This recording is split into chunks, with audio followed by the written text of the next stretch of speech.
हरे कृष्णा कृष्णा कृष्णा हरे हरे, हरे राम राम हरे हरे। आप सबका स्वागत है इस शाम के लघु भागवतामृत सत्र में।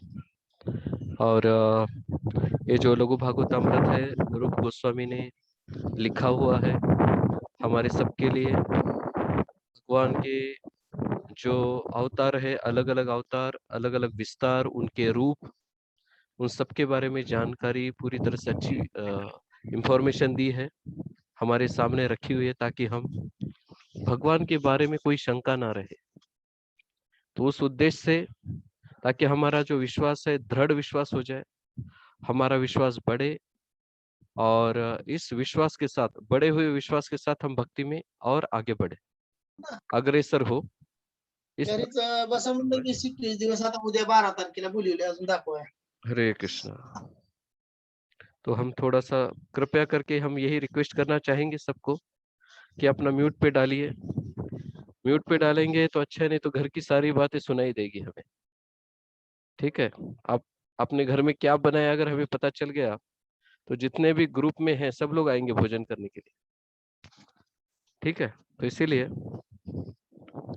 या घर में कुछ खजाना रखा होगा तो वो भी लेने के लिए आ जाएंगे, सारा ग्रुप आ जाएगा उधर। इसीलिए कृपया करके अपना म्यूट पे रखते जाइए, अच्छा है। हरे कृष्णा। तो हम अभी मंगलाचरण चालू करेंगे, शुरुआत करेंगे मंगलाचरण।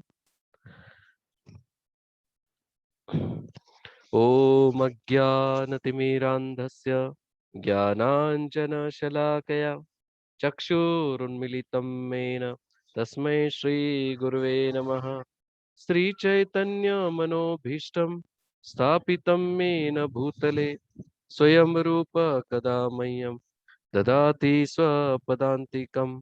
वन्देऽहं श्रीगुरो श्रीयुतपदकमलं श्रीगुरुं वैष्णवांश्च श्रीरूपं साग्रजातां सहगण रघुनाथान्वितं तं सजीवं साद्वैतं सावधूतं परिजनसहितं कृष्णचैतन्यदेवं श्रीराधा कृष्णपादान् सहगण ललिता श्रीविशाखान्वितांश्च नमो विष्णुपदाय पादाय कृष्णपृष्ठाय भूतले श्रीमते भक्तिवेदांत स्वामी निति नामिने।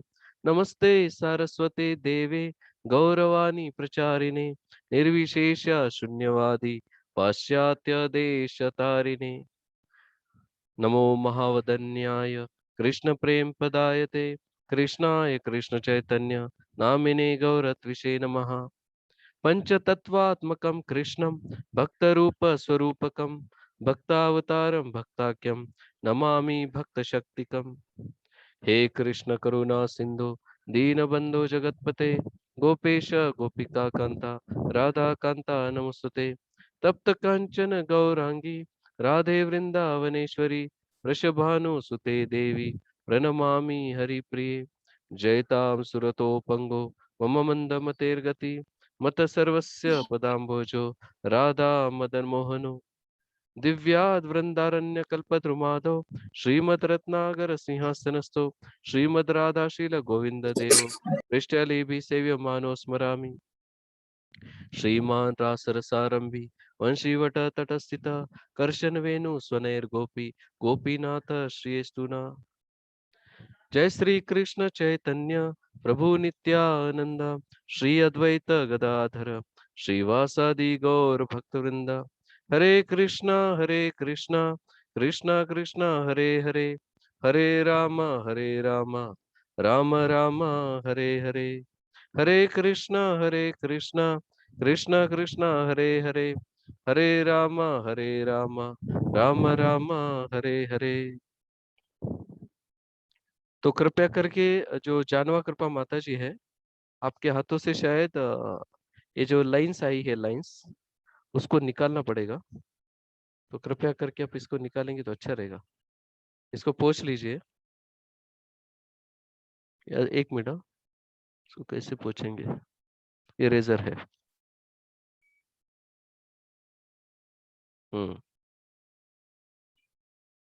Yes, done, no problem. तो बहुत बहुत धन्यवाद आप सबका। तो ये हो गया हमारा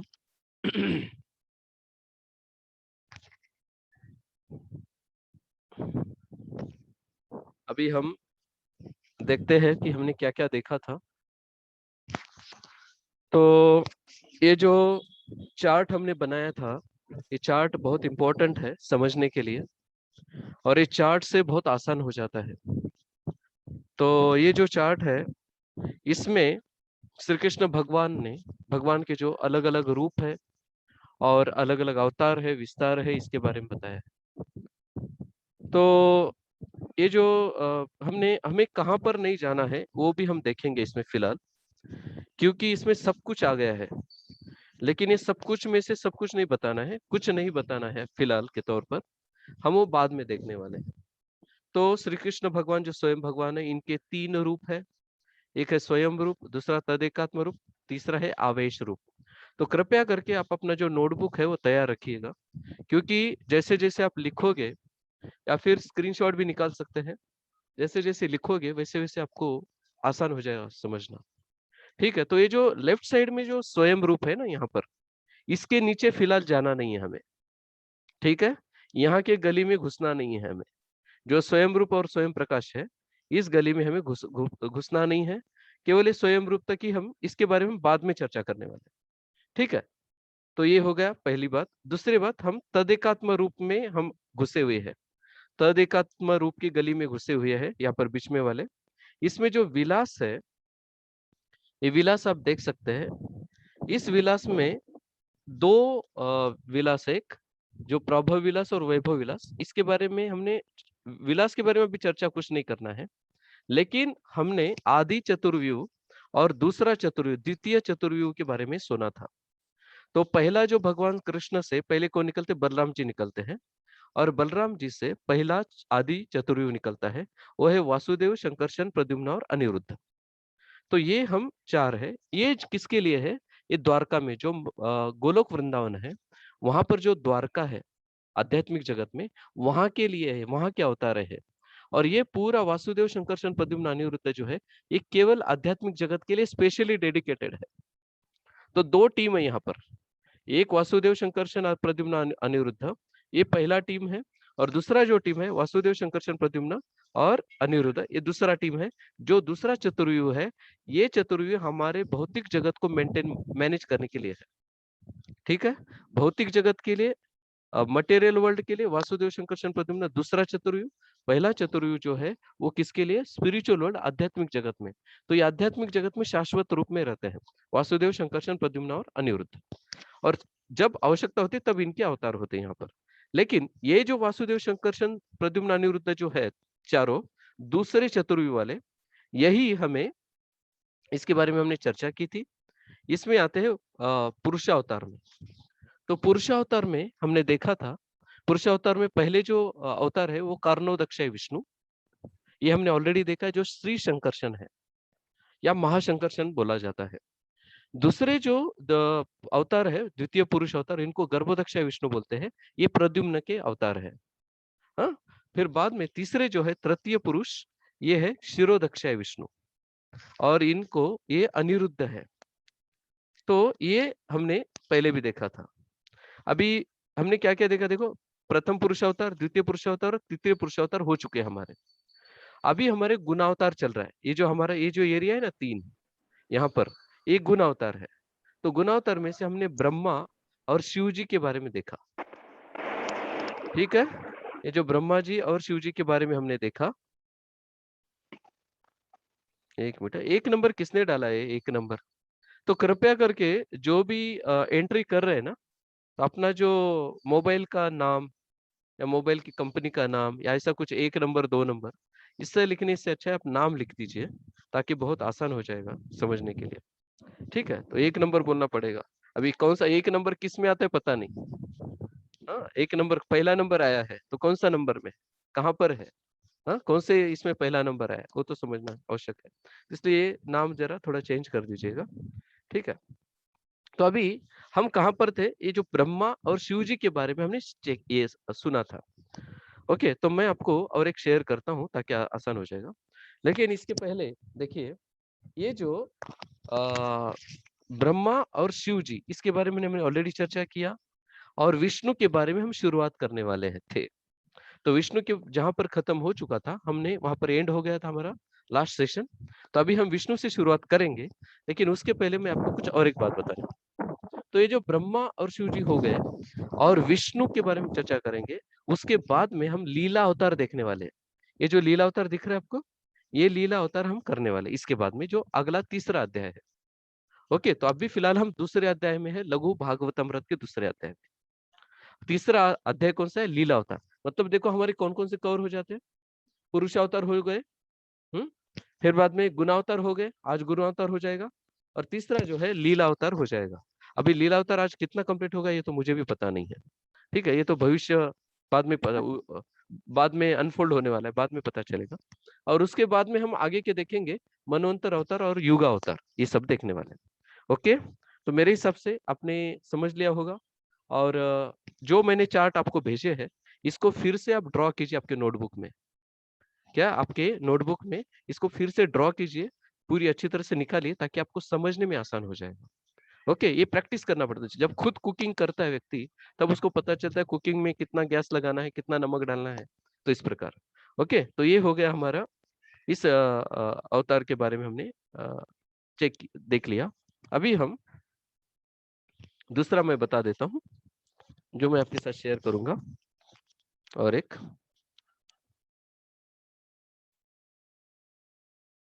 हाँ, तो आपने देखा ये जो हमने हाथ से लिखा था मैंने, और ये हाथ से भी हमने सेम लिखा था, पुरुष अवतार। तो पहला कृष्ण से कौन सा अवतार निकलता है? बलराम जी निकलते हैं। बलराम जी से दो निकलते हैं, चतुर्युज, आदि चतुर्युज और द्वितीय चतुर्युज। तो आप ये खुद निकाले होंगे, ऐसा मैं आशा करता हूँ। आदि चतुर्युज जो है वासुदेव, शंकरशन, प्रद्युम्न और अनिरुद्ध, जो लेफ्ट साइड में है, जो आध्यात्मिक जगत में रहते हैं, जो द्वारका में है। और दूसरे जो द्वितीय चतुर्युज है, वासुदेव, शंकरशन, प्रद्युम्न और अनिरुद्ध। तो ये जो है, इसमें जो वासुदेव जो दिख रहे वासुदेव, तो ये महत्त्व का मूर्तिमान स्वरूप है। मतलब महत्व तत्व ऐसा समझिए, महत्त्व। महत्त्व मतलब क्या? इस भौतिक जगत के जो द्रव्य होते हैं, भौतिक जगत के लिए जो द्रव्य लगते हैं भौतिक जगत बनने के लिए, उसके लिए जो शक्ति है, उसको, पूरी शक्ति को क्या बोलते हैं? महत्त्व बोलते हैं। ठीक है, पूरी शक्ति को। तो वो कौन है? वासुदेव है। दूसरे शंकरशन मतलब कौन है? महाशंकरशन, जिनसे कारणोदक्षाय विष्णु, गर्भोदक्षाय विष्णु और क्षीरोदक्षाय विष्णु। तो इसमें प्रद्युम्न कौन है? प्रद्युम्न, गर्भोदक्षाय विष्णु, और अनिरुद्ध कौन है? क्षीरोदक्षाय विष्णु। ठीक है, और संकर्षण कौन है? वो कारण सागर भी है। संकर्षण मतलब वो खुद संकर्षण है, और दूसरे कारण सागर भी होते हैं।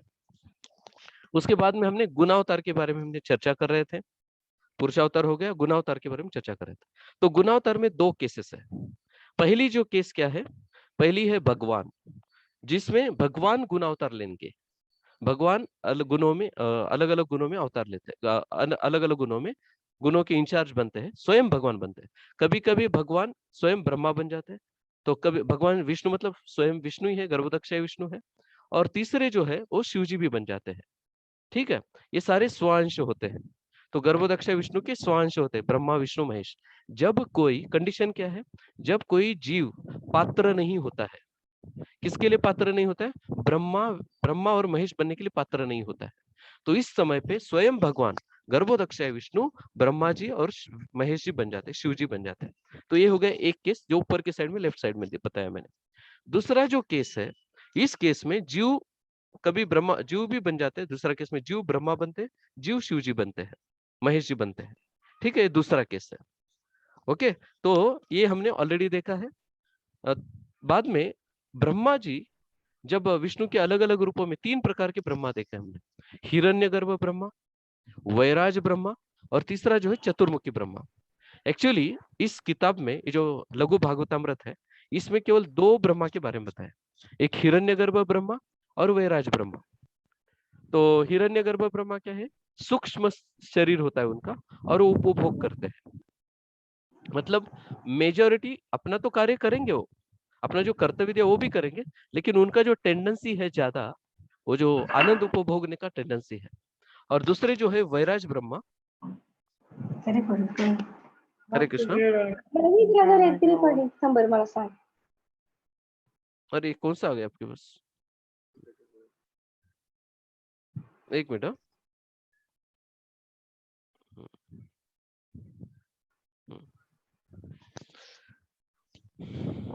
हो झालं, काहीच नाही काल केलती मी.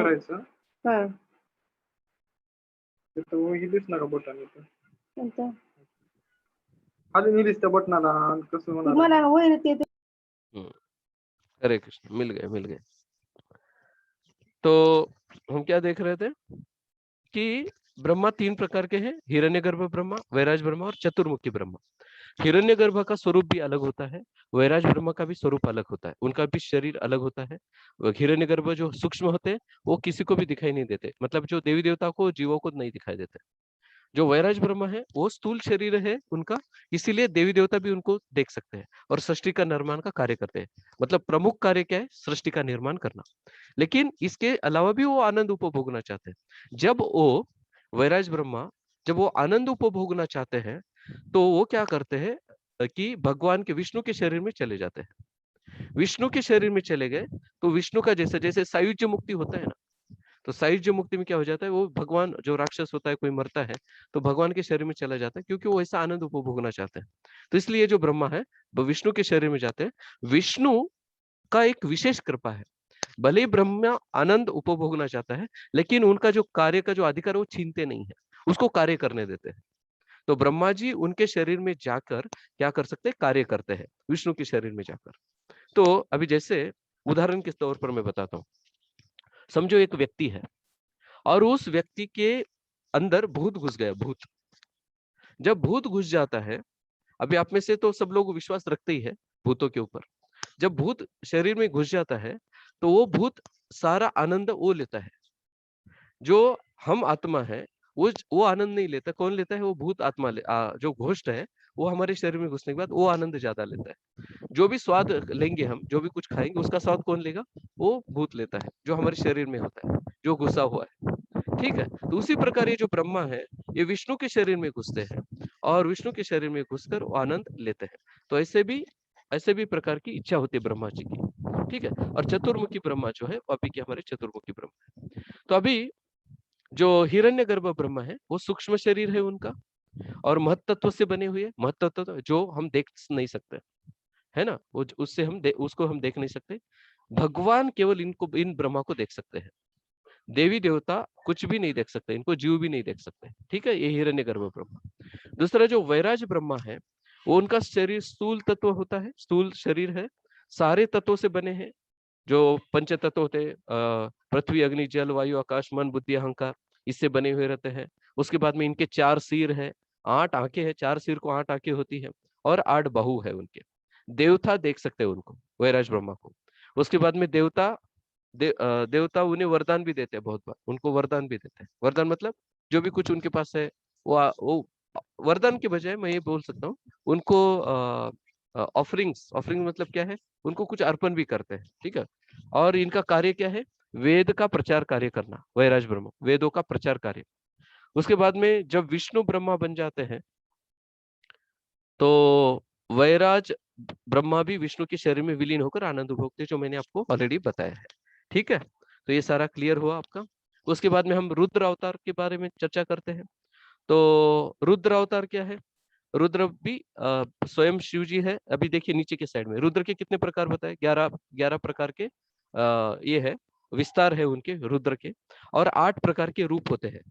कौन कौन से रूप में रह सकते हो? पृथ्वी रूप में, अग्नि जल वायु आकाश, सूर्य चंद्र यज्ञ करता। तो इस प्रकार के, इसके बारे में ज्यादा विस्तार इसमें वर्णन नहीं है इसके बारे में इस किताब में। दूसरा जो शिव जी है, दो होते हैं। एक बार जीव शिव जी बन जाता है, कभी कभी विष्णु के अंश शिव जी बन जाता है। ठीक है, कभी कभी शिव जी जो है विष्णु के अंश भी विष्णु के अंश जो होते हैं वो भी शिव जी बन जाते हैं और जीव भी शिव जी बन जाते हैं। ये हो गया एक केस। दूसरा जो केस है जहां पर शिव जी विष्णु बन जाते हैं, शिव जी ही ये बन जाते हैं, शिव जी परम भगवान बन जाते हैं उस वक्त। कौन से? अलग अलग कल्प में उनको भी चांस दिया जाता है। ठीक है, उनको भी चांस दिया जाता है। तो अभी जो रुद्र है इसमें क्या है? 3 प्रकार के, और 3 प्रकार से उत्पन्न होते हैं। कौन से 3 प्रकार से उत्पन्न होते हैं? एक होते हैं ब्रह्मा जी के कपोल से, जो हमने पहले सुना था। कि चार कुमार उत्पन्न हुए, चार कुमारों ने बोला कि हमें विवाह नहीं करना है, तो गुस्से में आके फिर शिव जी उत्पन्न हुए, रुद्र अवतार हुआ, ब्रह्मा जी के दोनों भुए के बीच में से ऐसा। तो ये हमने देखा था। उसके बाद में विष्णु के कपल से भी उत्पन्न होते हैं। ये कब हो सकता है? जब ब्रह्मा जी नहीं होते। जब ब्रह्मा जी नहीं होते उस वक्त विष्णु के कपल से हो जाता है। और तीसरा जो है संकर्षण से उत्पन्न होते हैं, जो कालाग्नि रुद्र संकर्षण जो है उनसे भी उत्पन्न होते हैं, उनको बोलते कालाग्नि रुद्र। तो इस प्रकार के 3 प्रकार के शिव जी है, ये हमने देखा। उसके बाद में सदाशिव के बारे में देखा। सदाशिव मतलब कौन है? स्वयं भगवान नारायण, स्वयं कृष्ण के विलास रूप या स्वांश रूप भी बोलते हैं इसको, ठीक है। और उसके बाद में कहां पर रहते हैं? शिवलोक में रहते हैं। जो शिवलोक कहां पर है? भौतिक जगत और आध्यात्मिक जगत, इन दोनों के बीच में, जहां पर सदाशिव शिवलोक का कैलाश पर्वत है, वहां पर सदाशिव रहते हैं। और ये सदाशिव स्वयं भगवान है, स्वयं स्वांश रूप है कृष्ण के, स्वयं रूप कृष्ण के स्वांश है। शिवलोक में रहते, वैकुंठ में। इनको आदि शिवा भी कहते हैं। तो शिव जी का अगर पूजा करना है तो यहाँ पर बोले कि कृष्ण नारायण और शिव जी में कोई फर्क नहीं, इसलिए उनको शंभु भी बोलते हैं। शंभु शंभु का दूसरा भी अर्थ बताया है कि जो जीवों के शरीर को बनाते हैं। जो जीव है ना, हम शरीर, इस दुनिया में हमें शरीर मिला है, तो ये जीवों के शरीर को बनाने का कार्य, ये जो तत्व होते हैं, ये जो कार्य है, ये कौन करता है? शंभु जी करते हैं। जो पहला जब कल्प हो जाता है, कल्प मतलब क्या है? कि जब ब्रह्मा जी का एक दिन पूरा हो जाता है उसको एक कल्प बोलते हैं। महाकल्प मतलब क्या? जब ब्रह्मा जी का पूरा जीवन समाप्त हो जाता है, 100 साल पूरे हो जाते हैं, तो उसको बोलते हैं महाकल्प। और मनवंतर किसे बोलते हैं? जो एक दिन में 1000 दिव्य युग होते हैं, उसको 14 से डिवाइड किया तो कितने हो गए? 71 आते हैं। 71 युगों, दिव्य युगों का जो काल होता है उसको मनवंतर कहा जाता है। तो यहाँ पर जब पहले कल्प में कोई जीव शरीर छोड़ देता है, तो उनका जो अगला कल्प चालू होगा, उस वक्त जो शरीर बनाया जाता है, ये कौन बनाते हैं? शंभु बनाते हैं। या फिर ब्रह्मा जी, जो ब्रह्मांड पूरा ये हो गया, ब्रह्मांड मतलब ब्रह्मा जी का आयुष्य खत्म हो गया, उसके बाद में जब ब्रह्मांड किसमें चला जाता है? महाविष्णु के शरीर में चला जाता है, शंकरशन के इसमें चला जाता है। तो जब उस वक्त जब वापिस ब्रह्मांड निकलेगा, तो उस वक्त जो जीव अंदर बैठे हुए रहते हैं, वो जीवों को फिर से शरीर मिलता है। ये कार्य शंभु करते हैं। उसके बाद में दूसरे चतुर्युग की संकर्षण है। दूसरा जो चतुर्युग हमने देखा, द्वितीय चतुर्युग, इसके संकर्षण है सदाशिव, और यही जीवों के शरीर को उत्पन्न करते हैं, जो मैंने आपको ऑलरेडी बताया है। ठीक है, तो अभी हम यहाँ पर ये वाला समाप्त करते हैं।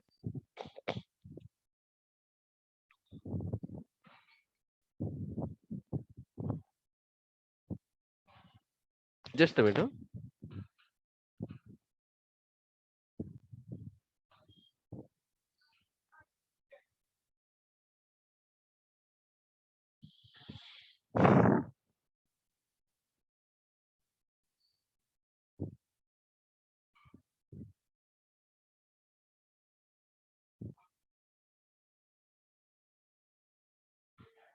देखो, रिवीजन में ही 20-25 मिनट चले गए हमारे, केवल रिवीजन में।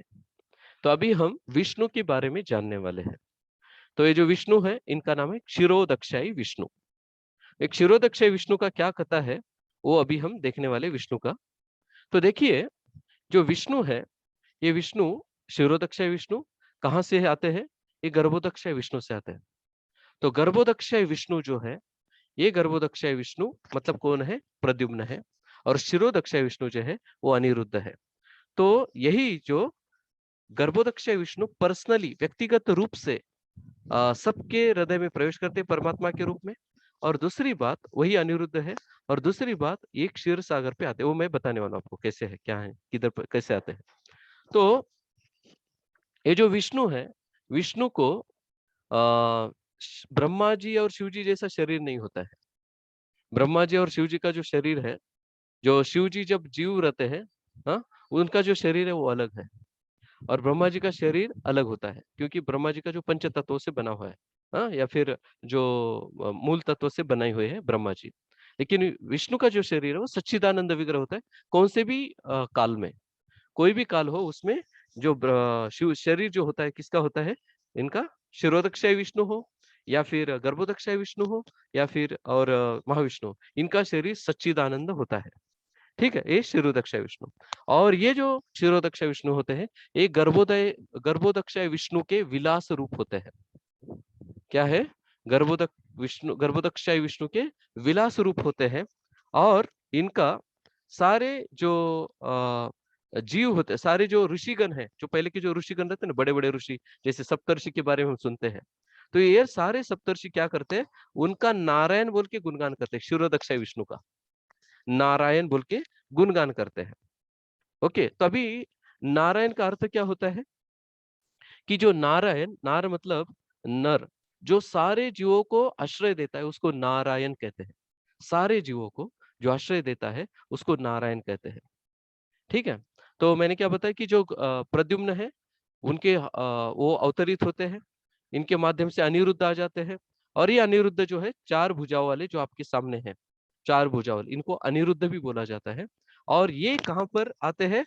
क्षीर सागर में आते हैं। क्षीर सागर में क्षीरोदक्षाय विष्णु आते हैं और वहां पर वो अपना विराजमान रहते हैं। तब ये क्षीर सागर कहाँ पर है, इसके बारे में हम चर्चा करेंगे।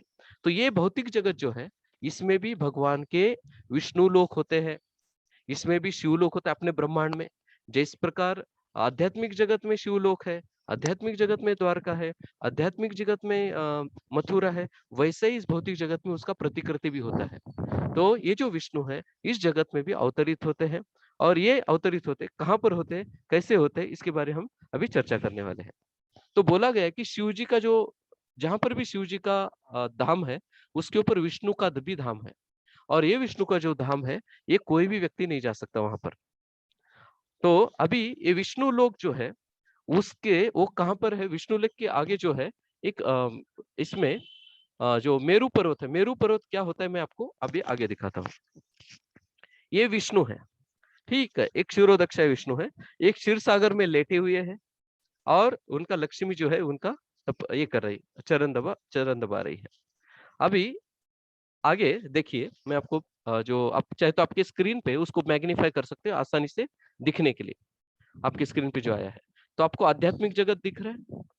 इस आध्यात्मिक जगत में गोलोक वृंदावन है, फिर बाद में नीचे लक्ष्मी नारायण है जिसको वैकुंठ लोक बोला जाता है, और या ऐश्वर्य धाम भी बोला जाता है। उसके नीचे एक पर्वत दिख रहा है जहां पर सदाशिव रहते हैं। ठीक है, नीचे जो है ये ब्रह्मांड है यहाँ पर। और ये जो ब्रह्मांड है, ये ब्रह्मांड हमारा है। यहाँ पर छोटा सा ब्रह्मांड दिख रहा है, वो कर्णोदक्षाय विष्णु है पीछे के साइड में। इनके शरीर से रोम से निकलते हैं। अभी इसी ब्रह्मांड को मैंने मैग्नीफाई किया, तो ये ब्रह्मांड में अभी थोड़ा सा ध्यान रखिए, पूरा फोकस करके देखिए, पूरा फोकस कीजिए आप कृपया करके, पूरा फोकस करना है, क्योंकि इसमें नहीं तो समझ में नहीं आएगा।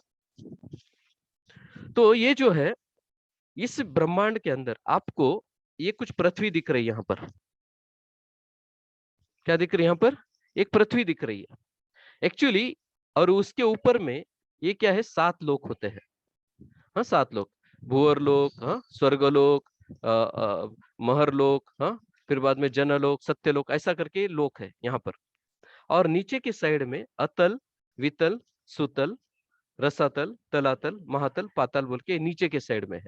ठीक है, तो ये जो पृथ्वी दिख रहा है ना आपको, एक्चुअली केवल पृथ्वी हमारे समझने के लिए है। लेकिन ये पृथ्वी केवल पृथ्वी नहीं, यहाँ पर एक भूमंडल है, भूमंडल। ये जो है भूमंडल, कैसा भूमंडल है मैं आपको दिखाने वाला हूँ। मैं इसलिए बता रहा हूँ ताकि आप अच्छी तरह समझे कि क्षीरोदक्षाय विष्णु एग्जैक्टली कहाँ पर रहते हैं। ओके, क्षीरोदक्षाय विष्णु एग्जैक्टली कहाँ पर रहते हैं ये आपको समझ में आएगा। तो अभी देखेंगे, आपको और क्लियर में दिखाई दे रहा है, और उसको मैग्नीफाई कर सकते हैं। ये पूरा अपना ब्रह्मांड है। ब्रह्मांड में यहाँ पर जो है वो क्या है? पृथ्वी है। एक्चुअली यहाँ पर पृथ्वी नहीं है, समझने के लिए पृथ्वी, यहाँ पर इस सेंटर में एक ये है भूमंडल है। ठीक है, तो अभी इस भूमंडल कैसा वो आगे हम देखेंगे। तो ये भूमंडल ऐसा है, ठीक है, ये पीला रंग का जो भूमंडल है ऐसा है। ये पूरा हॉरिजॉन्टल एक सर्कल है, हॉरिजॉन्टल एक वर्तुल है। ओके, अभी और आगे जाता है, इसके सेंटर में ये जो लाल कलर का आपके सामने आया सेंटर में, वो है हमारा जम्बू द्वीप। क्या है वो? हमारा जम्बू द्वीप है। इसके सेंटर में जो आया है वो क्या है? जम्बू द्वीप। ये कैसे है जम्बू द्वीप मैं आपको आगे बताने वाला हूँ, इसलिए आप बेफिक्र रहिए।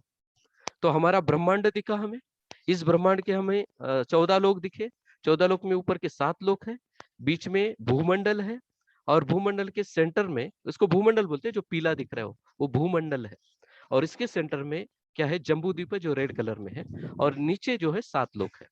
ओके, अभी आगे देखिए, मैं और थोड़ा बड़ा किया इसको समझने के लिए, ठीक है। ये क्या है, हमारा भूमंडल है। अभी ये जो भूमंडल जो जम्बू द्वीप बताया मैंने, वो जम्बू द्वीप को ऊपर से देखेंगे हम, ऊपर से दिखेगा तो ऐसा दिखता है। कैसा दिखता है, ऐसा दिखता है, दिख रहा है आपको? जम्बू द्वीप को हम ऊपर से देखते हैं तो ऐसा दिखता है। इसमें आप देख सकते हो अलग अलग लोक है, ये इसको वर्ष बोलते हैं। जैसे हमारा वर्ष कौन सा है, नीचे के साइड में देख रहे हैं आप, नीचे के साइड में जो है ये वाला कौन सा वर्ष है, इसको भारत वर्ष बोला जाता है। और इस भारत वर्ष के एंड में यहाँ पर जो लाल स्पॉट दिख रहा है, ये वाला क्या है, हमारी पृथ्वी है। तो पृथ्वी एकदम छोटी सी है, एक राई का जो दाना होता है उसके हिसाब से रहता है, ठीक है। और इस पे यहाँ पर हिमालय है, यहाँ के कौन पूजा करता है, नर नारायण ऋषि की पूजा होती है। फिर बाद में ये सब मैं डिटेल्स में नहीं जाने वाला। और ये जो सेंटर है ना, इसका सेंटर, यहाँ पर जो सेंटर दिख रहा है, इस सेंटर में मेरू पर्वत होता है। और वो मेरू पर्वत कैसा होता है मैं आपको आगे दिखाने वाला हूँ। मैं ये इसलिए समझा रहा हूँ ताकि आपको समझे कि शिरा दक्षा विष्णु कहाँ पर रहता है। ओके, तो ये वाला हो गया। तो इस साइड का जो डायरेक्शन है, ये कौन सी डायरेक्शन है, ये है पूर्व। ये कौन सी डायरेक्शन है, इधर है पूर्व। फिर बाद में ये जो डायरेक्शन कौन सी होगी, केटुमाल साइड में, ये हो गई पश्चिम, ये पश्चिम साइड है। नीचे की साइड कौन सी है, ये है दक्षिण, ये जहां पर हमारी पृथ्वी है। तो ये जो जम्बू द्वीप है पूरा, इसके दक्षिण दिशा में एंड में लाल स्पॉट जो है वो है हमारी पृथ्वी। और ऊपर के साइड में जो दिख रहा है आपको, यहाँ पर है हमारा क्या बोलते हैं उसको, ये वाला उत्तर दिशा है, ठीक है। अभी आगे बढ़ते हैं। तो ये हमारा मेरू पर्वत है। इस मेरू पर्वत को और जम्बू द्वीप को हम ऊपर से देख रहे हैं, ऊपर से। जैसे आपने मोबाइल को नीचे रखा, आड़ा पटक दिया, तो ऊपर से देखेंगे तो ये मेरू पर्वत केवल सर्कुलर दिखेगा, सर्कल दिखेगा, ठीक है। अभी देखो ये मेरू पर्वत आपको दिखेगा आपके सामने। तो हमारा जो जम्बू द्वीप है कहाँ पर है, ये वाला पूरा जम्बू द्वीप है। इसके सेंटर में मेरू पर्वत है, एक गोल्डन से बना हुआ है, सोने से बना हुआ है। और ये जो जम्बू द्वीप है, जो जम्बू द्वीप हमने पहले देखा, आपको दिखा, ये जम्बू द्वीप है। और ये जो लाल कलर का है, ये हमारा इधर पीला कलर का है जो खड़ा है, ठीक है। तो ये जम्बू द्वीप के बाहर में ये समुद्र का सागर है, समुद्र का सागर, ये समुद्र का सागर है। आगे, और ये जो मेरू पर्वत है, इसके ऊपर जो टॉप है, यहाँ पर ब्रह्मा जी का लोक होता है, ब्रह्मा जी भी रहते हैं। ये ब्रह्मा जी यहाँ पर पिकनिक मनाने के लिए आते हैं मेरू पर्वत के ऊपर। यहाँ पर आप देख सकते हो ऊपर की साइड में कुबेर है, उस साइड में उत्तर दिशा की ओर। बाद में राइट साइड में इंद्र है, उसके नीचे के साइड में इधर जो यम है और वरुण है। इसके बीच में जो इंद्र और यम है, जो इस साइड में राइट साइड में, यहाँ पर अग्नि है, अग्नि। इधर है नैऋत्य, इधर है वायु, वायु का घर है, वायुव्य। और शिवा, ये मतलब ईशान्य बोला जाता है। तो आग्नेय, नैऋत्य, वायव्य, ईशान्य, हमारे जो वास्तुशास्त्र होता है, जो हम वास्तु बनाते हैं, इसी के आधार पर बनाते हैं। हमारा ये वास्तुशास्त्र का जो विज्ञान है, इसी के ऊपर आधारित। अग्नि का घर हमारा किधर होना चाहिए, पूर्व और दक्षिण के बीच में होना चाहिए, तो इसलिए अग्नि है, ठीक है। नैऋत्य मतलब इस साइड का, वायु इस साइड में होना चाहिए, और शिव जी का इस साइड में। तो इस प्रकार ये इसी के आधार पर यम का घर देखिए, कोई बोलता है ना कि कोई व्यक्ति मर जाता है तो उसका जो पांव है दक्षिण दिशा की ओर होना चाहिए और सर उत्तर दिशा की ओर होना चाहिए, ताकि उसी डायरेक्शन में जाएगा। तो हमारा जो यम है, इधर यम का घर है दक्षिण दिशा। ओके, तो ये जस्ट आपको थोड़ा एक्स्ट्रा इंफॉर्मेशन दे रहा हूँ। अभी इस जो गंगा और यमुना जब पड़ती है, गंगा यमुना किसके ऊपर पड़ती है, मेरू पर्वत के ऊपर पड़ती है। और मेरू पर्वत से जब गंगा डिवाइड होती है 4 दिशाओं में, पूर्व पश्चिम उत्तर दक्षिण में 4 दिशाओं में डिवाइड होती है। और यमुना जो होती है 2 दिशाओं में डिवाइड होती है। तो यमुना किस में होती है, ये जो उत्तर दक्षिण दिशा की ओर एक आती है, हाँ? और ये कौन सा, पूर्व दिशा की ओर जाती है, पूर्व दिशा की ओर एक जाती है यमुना, और दक्षिण दिशा की ओर आती है। और बाकी के जो गंगा है वो चारों दिशाओं में जाती है, पूर्व पश्चिम दक्षिण उत्तर। और ये जो ड्रॉप दिख रहा है आपको यहाँ पर लाल कलर का, ये हमारी पृथ्वी है। ओके, उसके बाद में अभी जो समुद्र का जो सागर है उसके बाद में प्लाक्षद्वीप आता है, प्लाक्षद्वीप। उसके बाद में आता है प्लाक्षद्वीप के बाद में आता है गन्ने का जूस का सागर, महासागर, गन्ने का जूस का महासागर। उसके बाद में शालमली द्वीप आता है।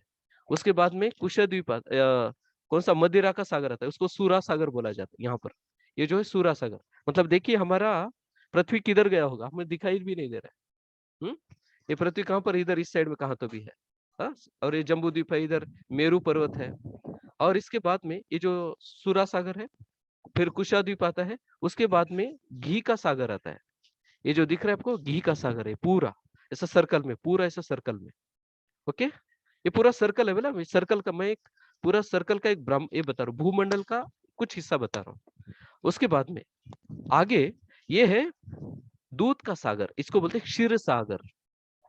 इसको क्या बोलते हैं, क्षीर सागर। तो ये जो क्षीर सागर है, यहाँ पर हमारे विष्णु रहते हैं, उनको बोलते हैं क्षीरोदक्षाय विष्णु। तो जब ब्रह्मा जी देवी देवता जब जाते हैं तो क्षीरोदक्षाय विष्णु के पास जाते हैं।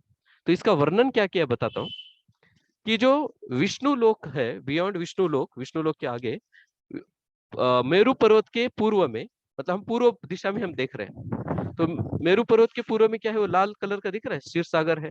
बस तो मेरु पर्वत के पूर्व में जो समुद्र हमने देखा था, किसका, पहला जो सागर है, इसका सागर, नमक का सागर।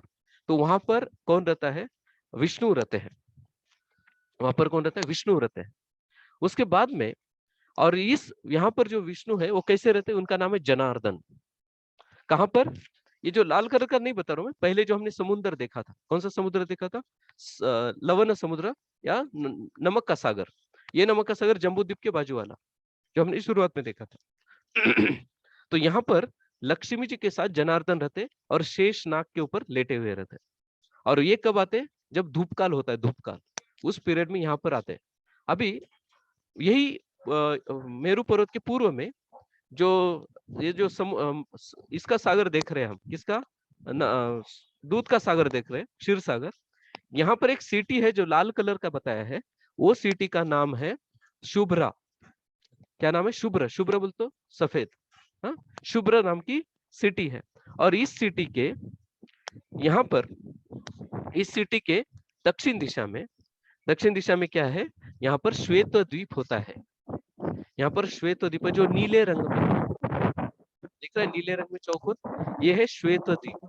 तो यहाँ पर विष्णु जो है अपने क्षीरोदक्षाय विष्णु यहाँ पर लेटे हुए रहते हैं। ठीक है, तो भूमंडल के ऊपर क्षीर सागर में, ये जो है क्षीर सागर में कौन रहते हैं, क्षीरोदक्षाय विष्णु रहते हैं, तीसरे पुरुषावतार रहते हैं। ओके, तीसरे पुरुषावतार। और यहाँ पर भी लोग रहते हैं, क्योंकि भगवान की पूजा, क्या अकेले दोनों ही थोड़ी रहेंगे, लक्ष्मी जी और केवल क्षीरोदक्षाय विष्णु केवल दोनों ही थोड़ी रहेंगे, वहां पर भी लोग रहते हैं। और उनका जो चमक होता है वो सूरज और चंद्रमा से भी ज्यादा ऐसा चमक रहता है, सूरज के जैसा चमकते हैं वो लोग।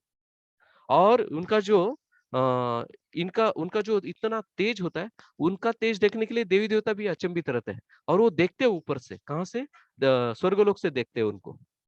ठीक है, तो ये जो श्वेतद्वीप है, श्वेतद्वीप इसलिए बोला गया क्योंकि ये दूध से घेरा हुआ है, दूध से घेरा हुआ है। ठीक है, तो यहाँ पर जो पत्थर होते हैं ये भी बहुत चमकीले होते हैं, सफेद झक होते हैं, इसके अंदर कुछ भी दाग भी नहीं होता है।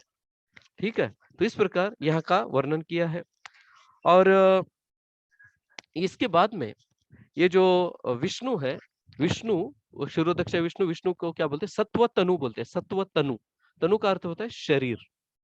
तो सत्व तनु मतलब जिनका शरीर सत्व से बना है, सत्व सच्चिदानंद है, और सत्व प्रदान करते हैं सबको, सत्व प्रदान करते हैं, इसलिए उनको सत्व तनु बोला जाता है। ठीक है, और ये जो विष्णु है, इनके ऊपर तीनों गुणों का कुछ भी असर होता नहीं है। ठीक है, कुछ भी असर नहीं होता है। और इसीलिए बोला जाता है कि शास्त्रों के अनुसार अगर हमें सत्वगुण में रहना है, हाँ, सत्वगुण में अगर रहना है तो हमें विष्णु की भक्ति करना चाहिए, क्योंकि ये विष्णु ही हमें भक्ति दे सकते हैं और भक्ति प्रदान करते हैं। ठीक है, तो ये हमने देखा, आपको समझ में आया? अगर किसी को नहीं समझा तो हाथ ऊपर कर सकते हैं, यहां तक अगर नहीं समझा तो। किसी को नहीं समझा है तो हाथ ऊपर कर सकते हैं बस। लेकिन अभी तक जो बोला है उसमें ही क्वेश्चन होना चाहिए। जो भी आप सवाल पूछेंगे यही रिलेटेड संबंध से क्वेश्चन होना चाहिए। अगर आपको क्षीरोदक्षा विष्णु के बारे में क्वेश्चन है, ब्रह्मा जी के बारे में क्वेश्चन है, या फिर इसके बारे में क्वेश्चन है, गर्भोदक्षा विष्णु के बारे में क्वेश्चन है, तो आप ये पूछ सकते हैं। नहीं तो फिर मैं आगे बढ़ता हूँ। हरे कृष्णा प्रभु जी। हाँ बोलिए। प्रभु जी, आपने जैसे बताया ना कि ये लवन द्वीप में लवन सागर में भगवान जनार्दन के रूप में रहते हैं। हम्म, हम्म, मतलब ऐसे हर सागर में अभी आगे जो है ना इक्षुरस ये हाँ, अलग अलग इक्षुरस सागर सागर है। हर सागर में भगवान का कोई ना कोई रूप रहता है उसमें। नहीं, अभी वो तो देखिए इसके बारे में यहाँ पर जानकारी नहीं दे इस किताब में, जो मैं नहीं अभी नहीं, लवन द्वीप में आपने बताया ना हाँ लवन। जनार्दन, तो मुझे लगा बाकी के सब सागर में भी भगवान के अलग अलग अवतार रहते हैं क्या? हाँ देखिए इसके बारे में यहाँ पर कुछ वर्णन नहीं किया है इस किताब में, लघु भागवतामृत में। और दूसरा कहाँ पर दूसरे कुछ पुराणों में अगर होगा तो मैं अभी तक वहां तक पहुंचा नहीं हूँ। तो सिर्फ इतना है नहीं, कि यहाँ पर जो ये भी बताया है कि जो समुन्द्र का जो सागर है, यहाँ पर जो भगवान आते हैं केवल समर सीजन में आते हैं। समर सीजन, समर मतलब जो हमारा धूप काल जो होता है उसमें ही केवल आके वहां पर रहते हैं, बाकी समय पे नहीं आते वो, ऐसा बोल के बताया है। अच्छा। तो शायद वो ट्रैवलिंग करते होंगे इधर उधर, कभी चलो समुद्र के सागर में, कभी सूरा सागर में, कभी ऐसा उनका जो इच्छा होगा। लेकिन इसके बारे में कुछ चर्चा नहीं की है इसमें, ठीक है, इस किताब में। अच्छा अच्छा, हाँ ठीक है। चलिए। तो अच्छा, हो भी सकता है, नहीं भी हो सकता है, तो मैं इसके बारे में अभी नहीं बता पाऊंगा। ओके, हरे कृष्णा। बोलिए जानकी वल्लभ प्रिय माता जी। प्रभु जी, जैसे ये बताया है आपका आवाज आपने से कि थोड़ा नजदीक रखिए माइक को, ताकि समझ पाएंगे हम। हाँ हाँ, प्रभु जी आ रही है आवाज क्या? नहीं, आवाज नहीं आ हरे रहा है। कृष्णा। पहले जैसा आवाज आ रहा था वैसा नहीं आ रहा है। नहीं एक्चुअली ईयरफोन एक मिनट होल्ड करना पड़ेगा। नहीं आ रहा आवाज। हरे कृष्णा प्रभु जी, आवाज आ रही क्या? हाँ अभी आ रहा है, अभी आ रहा है। बोलिए हरे क्या, बोलिए। अभी आ रहा है। प्रभु जी, जैसे आपने ये बोला कि ये क्षीर सागर में क्षीरोदय विष्णु रहते हैं, हम्म ठीक है? तो हम्म ये तो मतलब ये हमारे ब्रह्मांड के हो गए विष्णु, हम्म ठीक है? लेकिन जो पूरे यूनिवर्स के जो विष्णु होते हैं, क्या वो अलग से होते हैं? पूरे यूनिवर्स के विष्णु तो ये गर्भोदक्ष विष्णु है ना, वो अलग से है ना। नहीं, तो वो तो हमारे हर जीव के अंदर है, जो वो तो नहीं, गर्भोदक्षाई विष्णु तो हर हर जीव के अंदर है। हाँ गर्भोदक्ष विष्णु हर जीव के अंदर नहीं, क्षीरोदक्ष विष्णु जिस क्षीर सागर के बारे में बात कर रहे हैं, वो क्षीरोदक्ष विष्णु ही हमारे सबके हृदय में अनिरुद्ध अनिरुद्ध के ही अवतार है, अनिरुद्ध के स्वंश है। तो वही हमारे हृदय में रहते हैं, क्षीरोदक्ष विष्णु जो मिल्क सागर में है, क्षीर नहीं सागर में। नहीं, वो गर्भोदकदाई शायद विष्णु आपने बोला था, जो अनिरुद्ध के, वो सभी जीवों में रहते हैं। नहीं नहीं नहीं, गर्भोदक्ष विष्णु नहीं बोला मैंने जो बोला कि अच्छा, हाँ जी देखिए, और एक बार चाहे तो लिख के ले सकते हैं। जो कारणोदक्ष विष्णु है वो है शंकरशन, गर्भोदक्ष विष्णु है वो है प्रद्युम्न, और शिरोदक्ष विष्णु है वो अनिरुद्ध है, अनिरुद्ध। हाँ अनिरुद्ध है, और यही परमात्मा है हमारे हृदय के अंदर। यही क्षीरोदक्ष विष्णु इस ये जो क्षीर सागर है यहाँ पर रहते हैं, ठीक है। यही क्षीर सागर में जो रहते हैं, यही परमात्मा हमारी सबका जो फाइल है वो भेजते हैं किसके पास, चित्रगुप्त के पास भेजते हैं। तो ये शिव सागर के जो ये है, और इनके पास ही ब्रह्मा जी, जो हम कृष्ण लीला में देखते हैं ना, ब्रह्मा जी देवी देवता सब जाते हैं, पृथ्वी पहले कंप्लेन करती है, फिर ब्रह्मा जी पृथ्वी को लेकर गाय के रूप में लेकर सारे देवी देवता के साथ जाते हैं। तो कहाँ पर आते हैं, ये क्षीर सागर में आते हैं, ये क्षीर सागर में। तो वहां पर वो देख नहीं सकते, ब्रह्मा जी डायरेक्टली नहीं देख सकते, ठीक है। तो ये है शिरोदक्ष विष्णु, ठीक है ना, क्लियर हो गया। नहीं प्रभु जी, जैसे हमारा हमारा ब्रह्मांड है, जैसे हमारी अर्थ वाला जो आप पूरा बता रहे हो ना हम्म कि हमारा ब्रह्मांड है, उनके क्षीर सागर में ये रहते हैं। हम्म हम्म तो लेकिन हम्म जो पूरा मतलब पूरा है, जो पूरी दुनिया, मतलब जैसे आप पूरा ब्रह्मांड कह लो, है ना, हमारे ब्रह्मांड को से भी ऊपर जो है, जैसे लोग गोलोक वृंदावन है, तो उनके साथ ये ऐसे क्षीर सागर कोई है कि सिर्फ यही है हमारे ब्रह्मांड में? देखिए हर ब्रह्मांड में क्षीर सागर है, ठीक है। हम केवल हमारे ब्रह्मांड के अंदर की बात कर रहे हैं। हम इस अंडे के अंदर है, उस अंडे के अंदर ये भूमंडल है, इस भूमंडल के ऊपर ये सारे सागर है, और सेंटर में जम्बू द्वीप है, इस जम्बूद्वीप के वहां पर मेरू पर्वत है सेंटर में, और इसी जम्बूद्वीप के वहां पर अपने अपने कभी पंडित जी कभी मंत्र बोलते हैं, देखो कभी कभी मंत्र बोलते हैं, जम्बूद्वीपे भारत खंडे भारत वर्षे ये संवत्सर, फिर बाद में मुहूर्त, आज की तिथि क्या है, पौष कौन सा मास है, ये सब बोलते हैं। देखो तो उसमें जम्बूद्वीप जो है कहाँ से है वो जम्बूद्वीप, यही तो है जम्बूद्वीप वो जो हमने पहले शुरुआत में बताया। ठीक है, तो हमारे ब्रह्मांड का, तो इसलिए मैं पहले ही शुरुआत का ही जो ब्रह्मांड का जो पिक्चर है वो पहले बताया मैंने, ये समझ जाने के लिए कहाँ पर है। तो शुरुआत में पूरा एक ब्रह्मांड है, इसके अंदर एक पूरा, मैं आगे बताऊंगा आपको क्लियर हो जाएगा और भी। ठीक है, ठीक और है, भी ठीक है हाँ प्रभु जी, ठीक हाँ, है। तो मैं आपको जब मेरा एंड होगा उसके बाद में फिर मैं आपको सवाल पूछूंगा, मतलब आपको समझा कि नहीं। ठीक है, आगे। तो ये क्षीर सागर जो देखा हमने, कौन सा क्षीर सागर, ये जो क्षीर सागर के जो सेंटर में शुभ्र सिटी है जो लाल कलर का है, उसके दक्षिण दिशा में ये जो नीला कलर का चौकोन है, ये है यहाँ पर क्षीरोदक्षय विष्णु रहते हैं इस भूमंडल के ऊपर।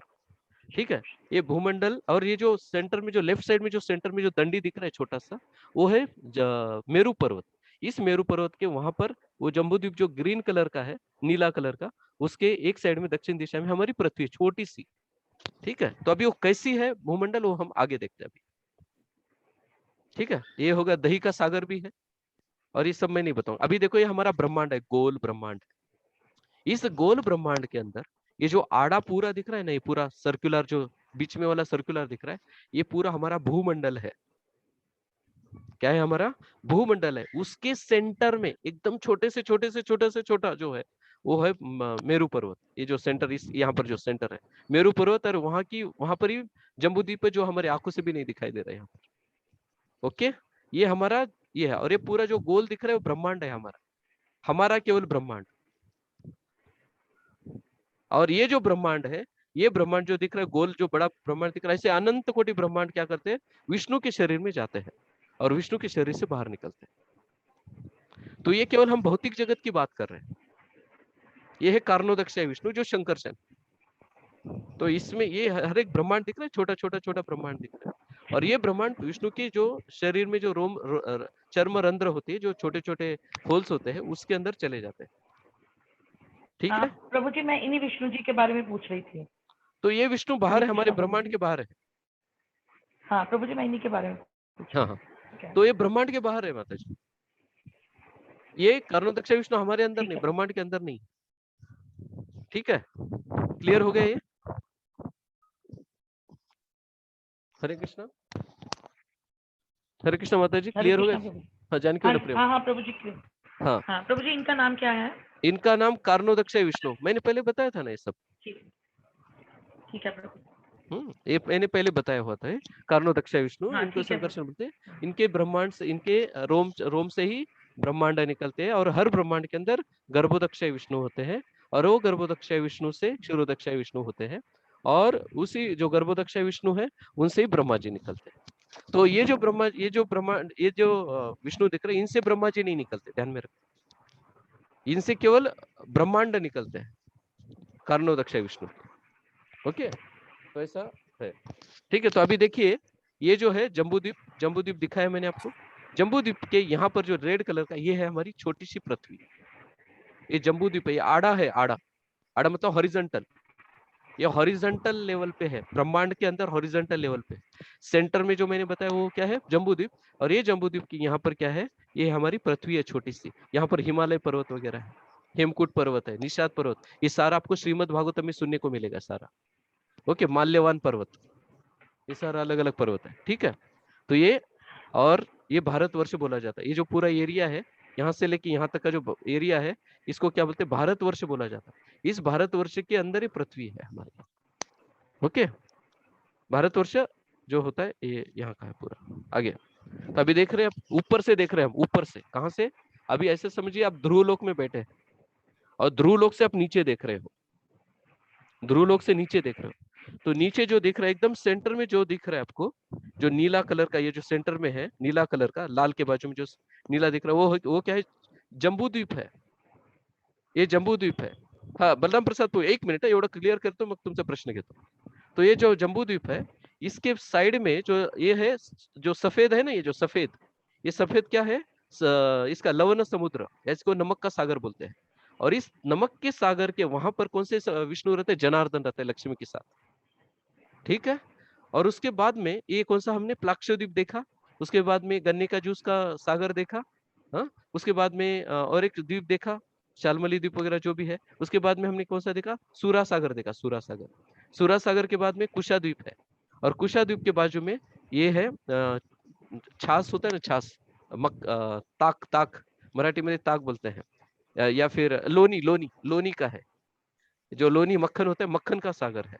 उसके बाद में आता है क्रौंच द्वीप, और क्रौंच द्वीप के बाजू में आता है, क्या आता है? ये मिल्क, ये क्षीर सागर है, पूरा ये क्षीर सागर है हमारा यहाँ का। यहाँ पर जो रेड कलर का जो मैंने पहले बताया था, वो है शुभ्र नाम की सिटी है, शुभ्र नाम का नगर है, और उसके दक्षिण दिशा में ये पीला कलर का जो चौकोन है, ये वाला है शिरोदक्षय विष्णु का जगह, जहां पर विष्णु लेटे हुए रहते अपने लक्ष्मी जी के साथ। ओके, क्लियर हो गया जानकी वाला प्रिया माता जी? हाँ जी प्रभु जी, क्लियर हो गया। हम अपने ब्रह्मांड हाँ की जी। बात करें केवल। और ये जो दिख रहा है आपको साइड में, ये सूरज का रास्ता है, सूरज का, ये जो साइड में दिख रहा है सूरज, सन लिखा है यहाँ पर, ये सूरज ऐसे घूमते हैं इधर, ऐसा ऐसा करके। हाँ ठीक है, ये इसमें ज्यादा जाने वाला नहीं है। ओके, तो पद्म पुराण, हाँ बलराम प्रसाद प्रभु बोलिए, आपका क्या कुछ प्रश्न था? हाँ प्रभु जी। हम्म। प्रभु जी, मेरा सवाल ये था कि हम देखते हैं ना कृष्ण लीला में प्रभु जी, जब ब्राह्मण पत्नी के जो बच्चे हैं ना प्रभु जी, वो महाविष्णु लेके जाते थे प्रभु जी, है ना? करेक्ट। हाँ, तो भगवान श्री कृष्ण और अर्जुन वहां पे गए थे प्रभु जी, तो वो हम्म, गर्भोदकशाही विष्णु थे या कारणोदकशाही थे प्रभु जी? वो महाविष्णु के पास गए थे, कारणोदक्षाय विष्णु थे वो। कारणोदकशाही विष्णु, तो यहाँ पे वर्णन तो ऐसा है वहां पर प्रभु जी की ब्रह्मांड को भेद के आगे है ना, फिर ब्रह्मांड के भेद के जाते ना, गए थे ना वो पूरे। हाँ बोलिए बोलिए। अच्छा, मतलब कारणोदकशाही के पास थे क्या? कारणोदक्ष विष्णु महाविष्णु के पास गए थे वो, क्योंकि वही बात कर रहा था मैं। हाँ। गर्भोदकशाही विष्णु के पास तो नहीं गए थे ना वो? नहीं नहीं नहीं, गर्भोदक्ष विष्णु के पास नहीं, उनके पास गए थे, महाविष्णु के पास गए थे वो, तो पूरे ब्रह्मांड को भेद कर गए थे। कारणोदकशाही विष्णु। हाँ, कारणोदक्ष विष्णु के पास यस गए थे। प्रभु जी। हाँ ठीक है ना, क्योंकि और उन्होंने यस, मुझे पूछना था प्रभु जी। ये जो है ना, ये एरिया जो है ना पूरा, ये जो दिख रहा है आपको, ये एरिया, ये मानसोत्तर पर्वत, ये सब कुछ है, लोकालोक पर्वत, ऐसा है ये सारा। तो इसको भेद कर चल के फिर बाद में ब्रह्मांड को क्रॉस करके गए हो। ब्रह्मांड के बाहर जो स्तर है ना इसके, पृथ्वी जल अग्नि वायु आकाश, उसको भी भेद कर महाविष्णु के पास गए थे वो। प्रभु जी, मतलब कारणोदकशाही मतलब जिनके रोम रंध्र से अनंत कोटि ब्रह्मांड निकलते, उनके पास गए थे ना प्रभु? उनके पास गए, क्योंकि महाविष्णु ने, महाविष्णु को देखने की इच्छा थी कृष्ण को, नहीं तो महाविष्णु को किधर चांस मिलता है कृष्ण को देखने के लिए? वो तो सीधा उधर से निकलते सीधा ब्रह्मांड में घुस जाते हैं, तो उनको दिखते ही नहीं है। मतलब देखने का मतलब एक लीला है कि महाविष्णु भी चाहते कि भगवान को, कृष्ण का सुंदर रूप देखे, और इसलिए वो वहां तक वो बच्चे को ये कर दिया था, उन्होंने छुपा के रखा था, ऐसा है। यस प्रभु, यस, बिल्कुल ओके, ठीक है प्रभु जी। चलो, हरे कृष्ण। तो ये जो काला बिला दिख रहा है ना, आलोक, लोका आलोक बोलते हैं इसको, लोकालोक। लोकल आलोक मतलब जहां पर कोई भी लोग नहीं रहते, और लोक मतलब इस साइड में जो सारे लोक रहते हैं, इसलिए लोकालोक। और यहाँ पर पर्वत है एक, लोकालोक पर्वत। ये जो लोकालोक पर्वत है, इसको भी भेद कर, क्योंकि इसके बाद में ही ब्रह्मांड का ये चालू हो जाता है। ये जो दिख रहा है आपको मैं कर्सर घुमा रहा हूँ आपकी इसमें, तो यहाँ से ही नजदीक से ब्रह्मांड का एंड हो जाता है। ठीक है, ये सारा डिटेल्स है, मैं इसको अभी कुछ नहीं बताऊंगा, अभी केवल इतना ही समझिए। स्मर्तव्यम सततम विष्णु विस्मर्तव्यम न जातुच्यते। तो पद्म पुराण में क्या बोला, इसीलिए हमें क्या करना चाहिए? विष्णु का सतत स्मरण करना चाहिए, उनको कभी भूलना चाहिए। Always remember Krishna, never forget Krishna. ये हमारे इस्कॉन का ब्रीद वाक्य है कि स्मर्तव्यम सततम विष्णु विस्मर्तव्य न जातुचित सर्वे विधि निषेधाः स्यूर एतयोर एव किंकरः। तो बोलते कि जितने भी विधि निषेध है, विधि निषेध, जो भी नियम है, जो भी निषेध बताया गया है, ये सारा, ये दो तत्वों का, कौन से दो तत्वों का? हमेशा भगवान को याद करना और भगवान को भूलना नहीं। इसके ये क्या है? सेवक है, सेवक। सारे नियम, जितने भी नियम है, जितने भी निषेध है, हाँ, जितने भी निषेध है, जितने भी नियम है, हाँ, सारे नियम निषेध, डूज और डोंट्स, ये सारे किसके सेवक है? स्मर्तव्य सततम विष्णु विस्मर्तव्य न जातोचित। ठीक है, तो इस प्रकार हमें केवल विष्णु का ध्यान करना चाहिए। उसके बाद में आगे बताया है कि देखिए कि ये जो विष्णु है, विष्णु और ब्रह्मा जी भी है। तो मैं आपको और एक श्लोक सामने ला के रखता हूँ। मुमुक्षवो घोर रूपान हित्वा भूतपतिनथ नारायण कला शांता भजन्ति हि अन्यसूयवा। मुमुक्षवो घोर रूपान हित्वा भूतपतिनथ नारायण कला शांता भजन्ति हि अन्यसूयवा। क्या बोला गया है? अनसूयवा मतलब क्या? द्वेष नहीं करना। अनसूया अनसूया मतलब देश नहीं करना, ऐसा बोला है। तो जो लोग मोक्ष के प्रति गंभीर है वह निश्चय ही द्वेष रहित होते, ऐसी अपेक्षा है बोला। जो मोक्ष के प्रति, जो भगवान की भक्ति करना चाहते हैं, इस ब्रह्मांड से निकलना चाहते हैं, वो निश्चय ही द्वेष रहित होते हैं और सबका सम्मान करते हैं। सबका सम्मान करते हैं ऐसे व्यक्ति जो मोक्ष के लिए गंभीर होते हैं। तो अगर हम चाहते हैं कि भगवान के धाम में जाना है तो जितना हो सके उतना सबका सम्मान करना सीखना चाहिए। हमें किसी का अपमान नहीं करना चाहिए, हेतुपूर्ण तो करना ही नहीं चाहिए, शब्दों से अपमान नहीं करना चाहिए, शारीरिक अपमान नहीं करना चाहिए, जो भी है। उसके बाद में किंतु फिर भी वे देवी देवताओं के घोर रूपों को अस्वीकार करते हैं। जो घोर रूप कौन से है? जो अलग अलग इसके होते हैं, ब्रह्मा और शिव जी के जो है उनको घोर रूप बोले हैं, उनको अस्वीकार करते हैं, लेकिन अपमान नहीं करते उनका। क्या है अस्वीकार? मतलब ठीक है हम पूजा नहीं करेंगे, हम मानेंगे, लेकिन हम पूरी तरह से जो भगवान की जो भक्ति के बारे में, वो केवल हम भगवान विष्णु तथा उनके स्व अंश के कल्याणकारी रूपों को ही हम पूजते हैं, पूजा करते हैं। मुमुक्षवो घोर रूपान हित्वा भूतपतिनाथ, भूतपतिनाथ मतलब देवतागण, ठीक है। नारायण कला शांता भजंती अन्न ही अनसूयवः। इस प्रकार हमें शिव जी या ब्रह्मा जी, इनका कभी भी देवी देवताओं का हमें द्वेष नहीं करना चाहिए, हमें उनका अपमान नहीं करना चाहिए, उनका हमें हमेशा सम्मान करना चाहिए। यही हमें बताया, द्वेष रहित रहना है। हरिरेव सदा आराध्य सर्वदेव ईश्वरेश्वरः इतरे ब्रह्म रुदर अदयः नवाग्नेयः कदाचन। तो क्या बोला है? हरिरेव आराध्य। हरिरेव आराध्य मतलब क्या है? सबके पूजनीय कौन होना चाहिए? भगवान हरि होना चाहिए, ये है सबके। और इससे क्या बोलते हैं कि एक मिनट, हरिरेव आराध्य है, एक मिनट मैं ढूंढ रहा था। हाँ, तो भगवान जो है सारे ईश्वरों के ईश्वर है, सर्व देवेश्वरेश्वर। जितने भी देवता है उनके भगवान है, इनका हमेशा क्या करना चाहिए? पूजा करना चाहिए। हाँ, हरिरेव सदा आराध्य है, सदा आराध्य मतलब हमेशा उनकी पूजा करना चाहिए। इतरे ब्रह्म रुद्राय नवाग्ने कदाचन।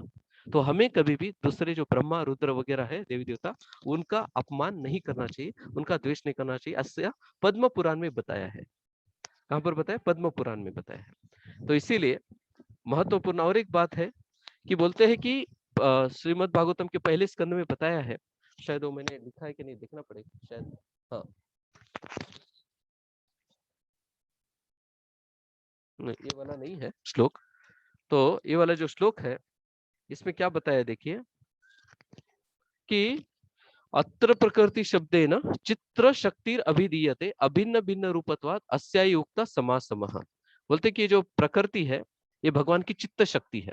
ये जो प्रकृति है भगवान की चित्त शक्ति है ना, चित्त शक्ति, ज्ञान शक्ति है, क्रिया शक्ति, ये अलग अलग शक्ति है। तो ये जो प्रकृति है भगवान की चित्त शक्ति है और ये भगवान से अभिन्न है, भिन्न भी लगती है और अभिन्न भी है, इसीलिए उनको समासम कहा गया। भगवान को भी समासम, ये भी नाम है भगवान का, ठीक है। तो इस प्रकार ये जो हमारा अध्याय है, दूसरा अध्याय, ये समाप्त हुआ। आपका बहुत बहुत धन्यवाद। लेकिन अभी हम अगला जो अध्याय है लीला अवतार की तरफ बढ़ेंगे। तो अभी हमारा 1 घंटा हुआ है, तो हम आगे बढ़ते हैं।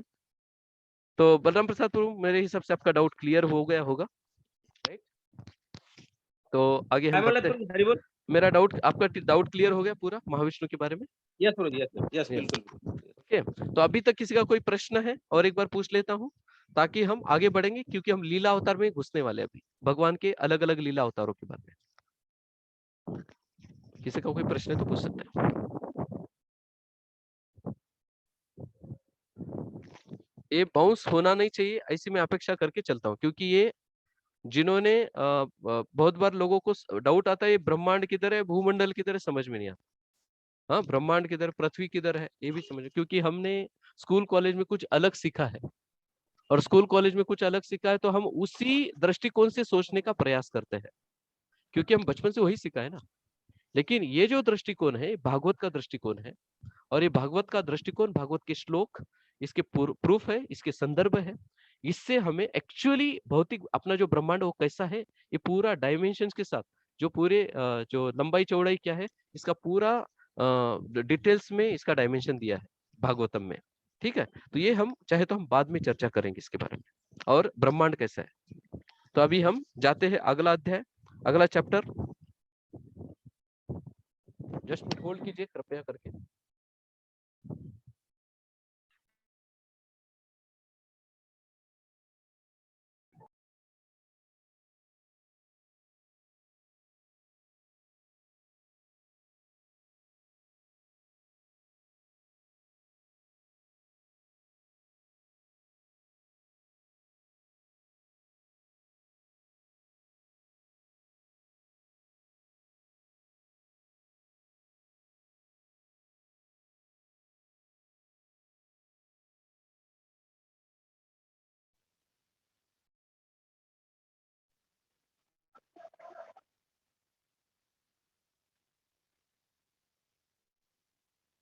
लीला अवतार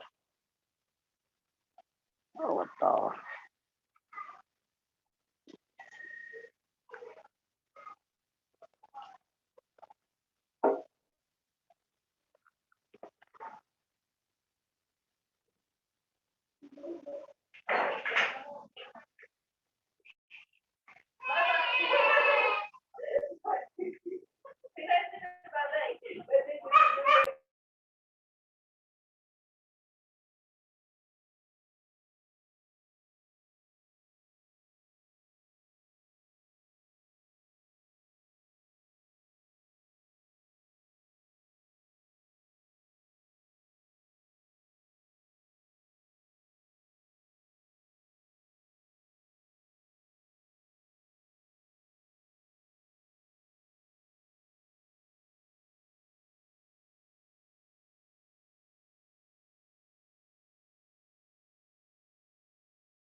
लीला लीला ली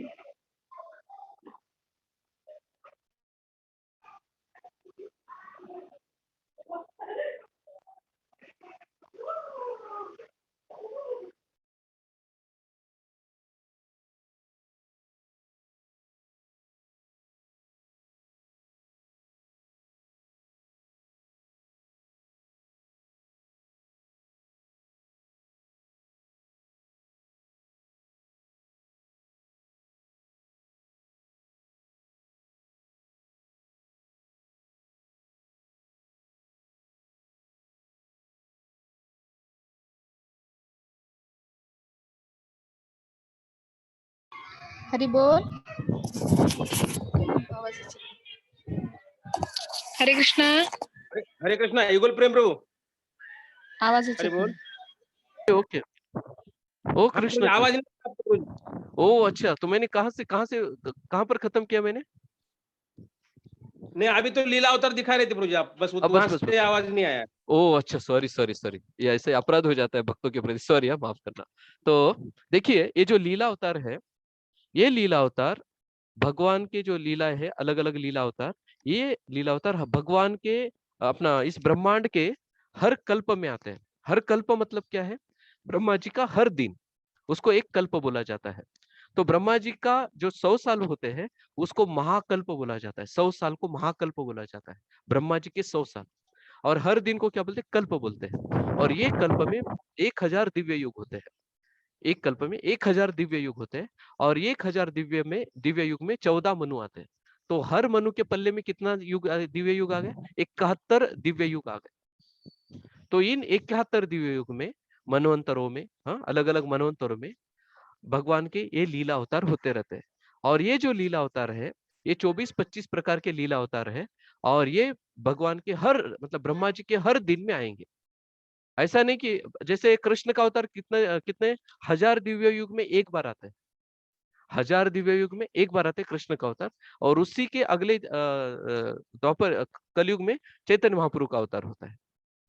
ठीक है, लेकिन ये जो लीला अवतार जो मैं बताने जा रहा हूँ, ये ब्रह्मा जी के हर दिन में आते हैं, हर कल्प में अवतरित होते हैं, रिपीट होते हैं। आज भी आएंगे, कल भी आएंगे, परसों भी आएंगे। तो पहला जो अवतार बताया है श्रीमद् भागवतम के, ये जो श्लोक है, कौन सा श्लोक है श्रीमद् भागवतम का, मैं आपके सामने रखता हूँ। ये श्लोक है श्रीमद् भागवतम का पहला स्कंद, तीसरा अध्याय और छठा श्लोक में। ये जो छठा श्लोक है, इसमें पहला बताया गया है अवतार, प्रथम अवतार ब्रह्मा जी से निकला हुआ प्रथम अवतार कौन सा है? कौमारम। स एव प्रथमम देव कौमारम सर्गमाश्रितः चचार, चचार मतलब चार, चचार दुश्चरम ब्रह्मा ब्रह्मचर्यम खंडितम। तो ये जो चार कुमार है, ये चार कुमार अवतार लेते हैं, और ये चारों कुमारों ने निर्णय किया कि हम विवाह नहीं करेंगे, हाँ विवाह नहीं करेंगे, और हम ये जो है ब्रह्मचर्य का पालन करते हैं। और उन्होंने बहुत अच्छा तपस्या किया, बहुत ज्यादा तपस्या किया, और ये तपस्या जो है, ये किसके लिए तपस्या किया? आत्म साक्षात्कार करने के लिए तपस्या किया। किसका आत्म साक्षात्कार? किसका साक्षात्कार? ये परम सत्य का साक्षात्कार करने के लिए इन्होंने कुमार अवतरित हुए। ये ब्रह्मा जी से निकले हुए चार कुमार है, ये भगवान से निकले हुए अवतार है। कहां से? ब्रह्मा, आध्यात्मिक जगत में ही ये अवतार रहते हैं। तो चार कुमारों के बारे में हमने सुना ना, चार कुमार आध्यात्मिक जगत में भी रहते हैं। और ये जो चार कुमार है, ये कहां पर गए थे? भगवान के वैकुंठ धाम में चले गए थे, और जहां से फिर ये जय और विजय जो है, ये फिर राक्षस बने, यहाँ पर वहां पर शाप मिला उनको। तो इस प्रकार, तो ये जो चार कुमार है वहां पर भी है और इधर भी अवतरित होते हैं, तो इसलिए उनका लीला अवतार में आता है। तो गर्भोदक्ष विष्णु जो है, उनका कौन आश्रय लेता है? और गर्भोदक्ष विष्णु जो है ये ये स्वअंश है, कृष्ण के स्वअंश होते हैं गर्भोदक्ष विष्णु। और ये पहले क्या करते हैं? इस ब्रह्मांड में निर्माण करते हैं, सृष्टि का निर्माण करने के लिए। मतलब ब्रह्मा जी तो होते ही है, लेकिन तो उसके साथ साथ ये चार कुमार अवतरित होते हैं, ये गर्भोदक्ष विष्णु में सहायता करते हैं। किसमें? इस चार कुमारों के अवतरण होने में। ठीक है, तो इस प्रकार ये जो विष्णु है, पहले अवतरित कैसे होते हैं? चार कुमारों के माध्यम से होते हैं। तो ये अवतारों को भले चार कुमार है, फिर भी इसको एक ही अवतार माना जाता है। और इनका उद्देश्य क्या था इस अवतार का? इस अवतार का उद्देश्य था कि भक्ति का प्रचार करे और शुद्ध ज्ञान प्राप्त करे। ठीक है, ये जो 5 साल के बच्चे हैं, और ये इनका रंग कैसा है? सुनहरा रंग है, गोल्डन कॉम्प्लेक्शन, इनका सुनहरा रंग है, और ये ब्रह्मा जी से जन्म लेते हैं। ठीक है, ये हो गया पहला अवतार। अभी मैं डायरेक्टली तीसरे अवतार पे जाने वाला हूँ, दूसरा अवतार मैं बाद में बात करूंगा। ठीक है, क्योंकि भागवत में बताया है। ठीक है, तो अभी देखिए जो अगला जो अवतार है आपको समझ में आएगा। तृतीयम ऋषि, हाँ यस, बलम प्रसाद वो बोलिए। प्रभु जी, तो फिर ये जो चार कुमार है, तो ये पहले निर्वेशीवादी थे प्रभु जी, है ना? तो बराबर। निर्वेशीवादी होने का क्या मतलब है प्रभु जी? फिर आगे तो भगवान का अवतार है, तो बाद में भगवान के चरण कमल को, उनके तुलसी पत्र को देख के फिर आकर्षित हो गए, तो फिर इसका क्या मतलब हुआ प्रभु जी? पहले तो निरेश्वरवादी थे ये, बाद में भक्त बने। नहीं, यहाँ पर ये बताना चाहते हैं, एक्चुअली ये अवतारों के माध्यम से भगवान ये सिखाना चाहते हैं कि कुछ जो लोग होते हैं, जो ज्ञानी वगैरह होते हैं, हाँ तपस्वी होते हैं, ज्ञान योग से वो कहाँ पर जाते हैं? इस निर्विशेष ब्रह्म में जाते हैं।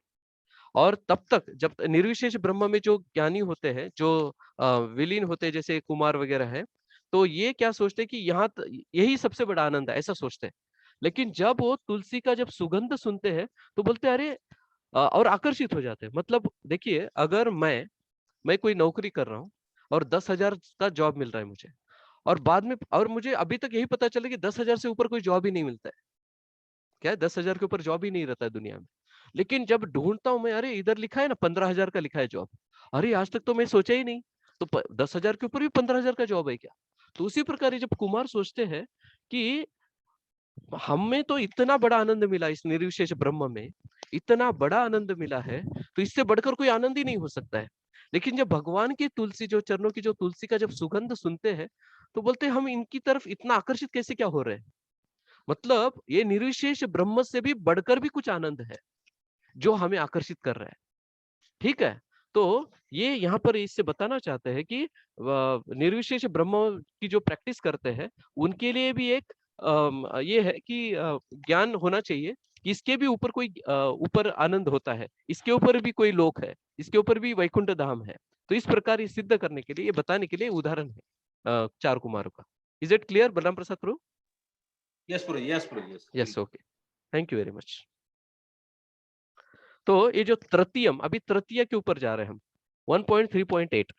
इसमें क्या है? तृतीयम ऋषि सर्गम वै देवर्षि त्वमुपेत्य सह तंत्र सात्वम माचष्ट नैष्कर्म्यम कर्म नाम यतः। नैष्कर्म्यम कर्मणा यतः, इसका मतलब हम देखेंगे। तृतीय आप चाहे तो लिख के ले सकते हैं, अभी मैंने पहला बताया आपको, बाद में तीसरा बता रहा हूँ। तीसरा कौन सा है? देवर्षि। देवर्षि मतलब कौन है? नारद जी। तो ये जो नारद जी है, ये नारद जी ने तीसरा अवतार ये किया। ये शक्त्यावेश अवतार भले ही है, वो हमने सुना था शक्त्यावेश अवतार है, ऊपर कभी कुमार भी शक्त्यावेश अवतार है, लेकिन ये लीला अवतार भी बोला जाता है। क्यों भला? क्योंकि हर इसमें आते हैं, किसमें? हर कल्प में आते हैं। ठीक है, ये भगवान की लीला अवतार है। तो उसमें ये जो देवर्षि है, सारे देवताओं में सबसे बड़े जो ऋषि माना जाता है, जो ऋषि को पूजनीय है, वो क्या करते, किसके लिए आए हैं? कि भक्ति का प्रचार करने के लिए, भक्ति का प्रचार करने के लिए। और दूसरा, ऐसा कार्य करे जो भगवान के संबंधित हो। और निष्कर्म्यम, निष्कर्म्यम बोला है ना यहाँ पर, निष्कर्म्यम, निष्कर्म्यम कर्मम, निष्कर्म्यम बोला है कि ऐसा कार्य करो जो हमारे कर्म बंधन के कार्य को तोड़ दे, ऐसा कार्य करो। ये सिखाने के लिए कौन आए हैं? नारद जी आए हैं। एक मिनट जरा, मैं थोड़ा मेरा बैटरी डाउन हो गया, जस्ट मैं इसको चार्ज पे लगाता हूँ, जस्ट होल्ड कीजिए।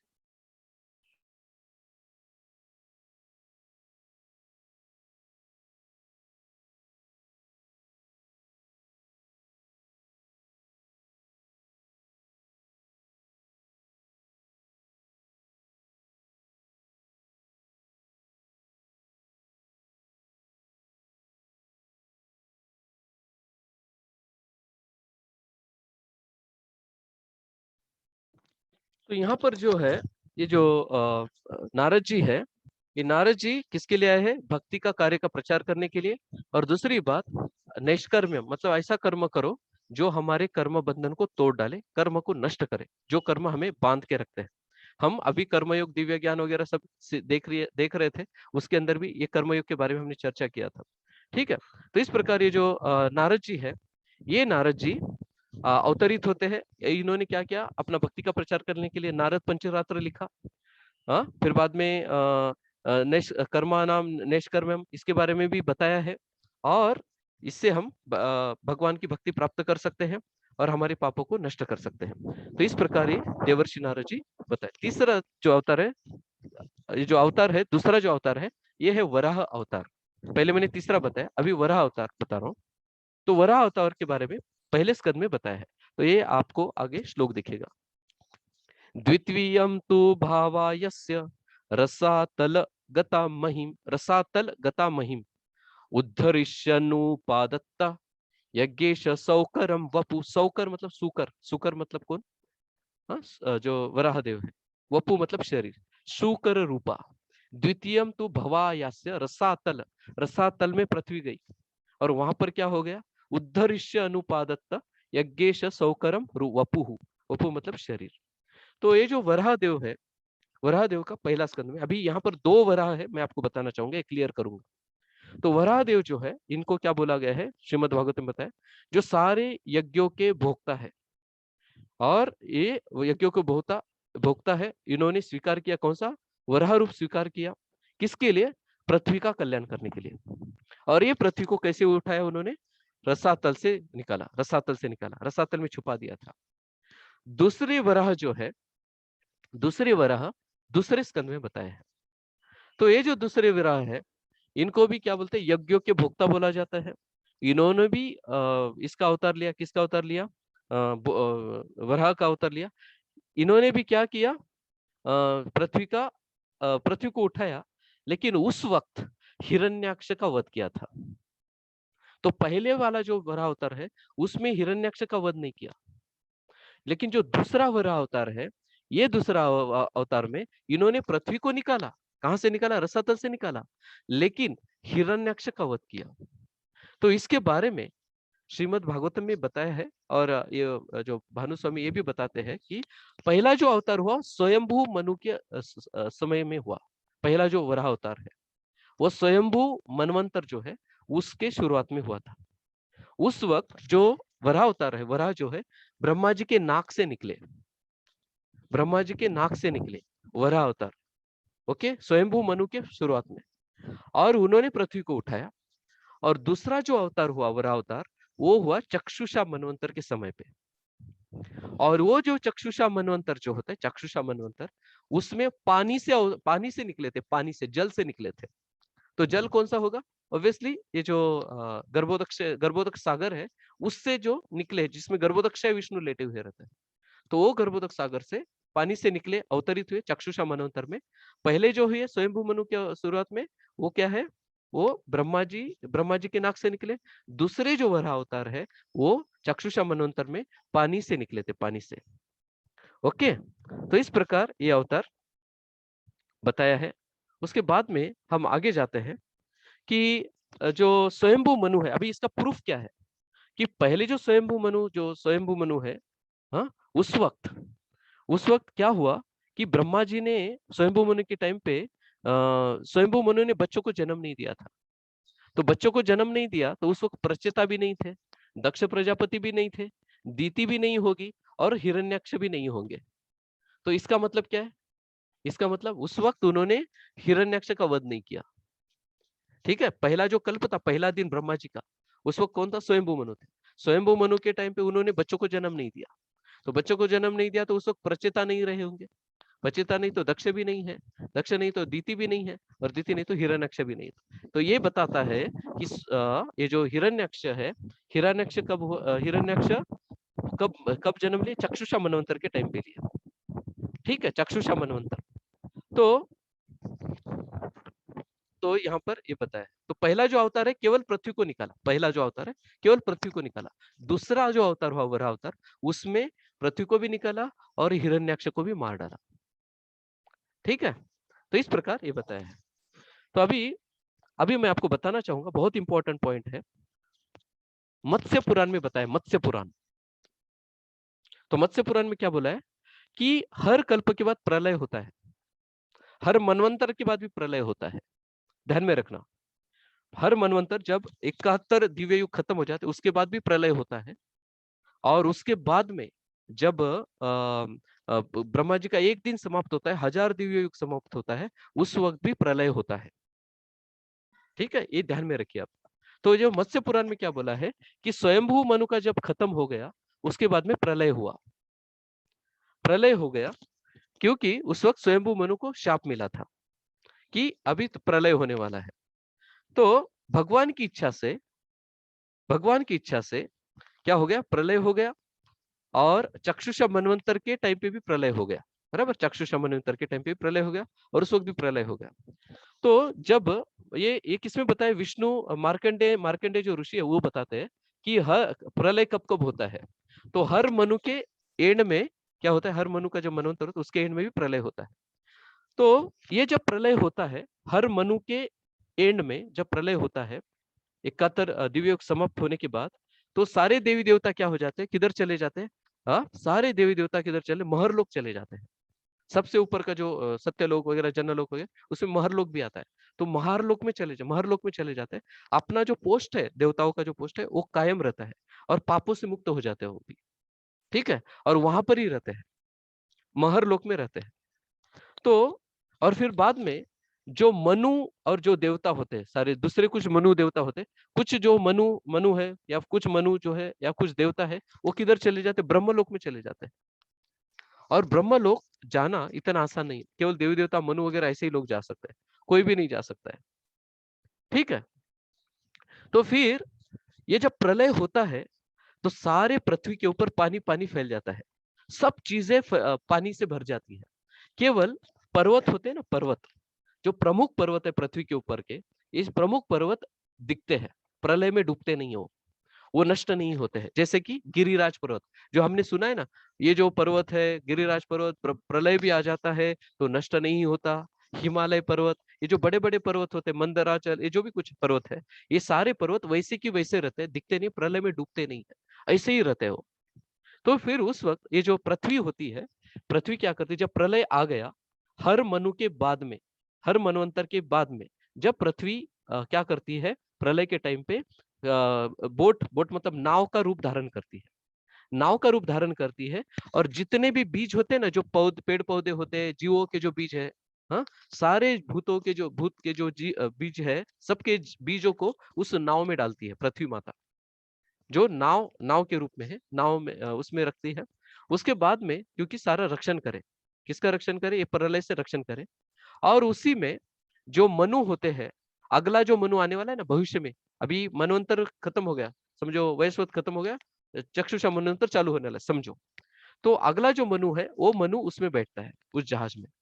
और सारे जो ऋषि है, सप्तर्षि, ये सप्तर्षि का नाम सुना हमने, वशिष्ठ मुनि है, ये है वो है, सारे जो ऋषि है सप्तर्षि, ये सारे ऋषिगण भी इसमें बैठते हैं, जो अगले ब्रह्मांड, अगला कल्प जो चालू होने वाला है, अगला जो, सॉरी, हरे कृष्णा, अगला जो मनवंतर चालू होगा, उस मनवंतर के लिए तैयारी चल रहा है अभी। ठीक है, तो ये जो 7 ऋषि है, सप्तर्षि, ये इस नाव में बैठ जाते हैं।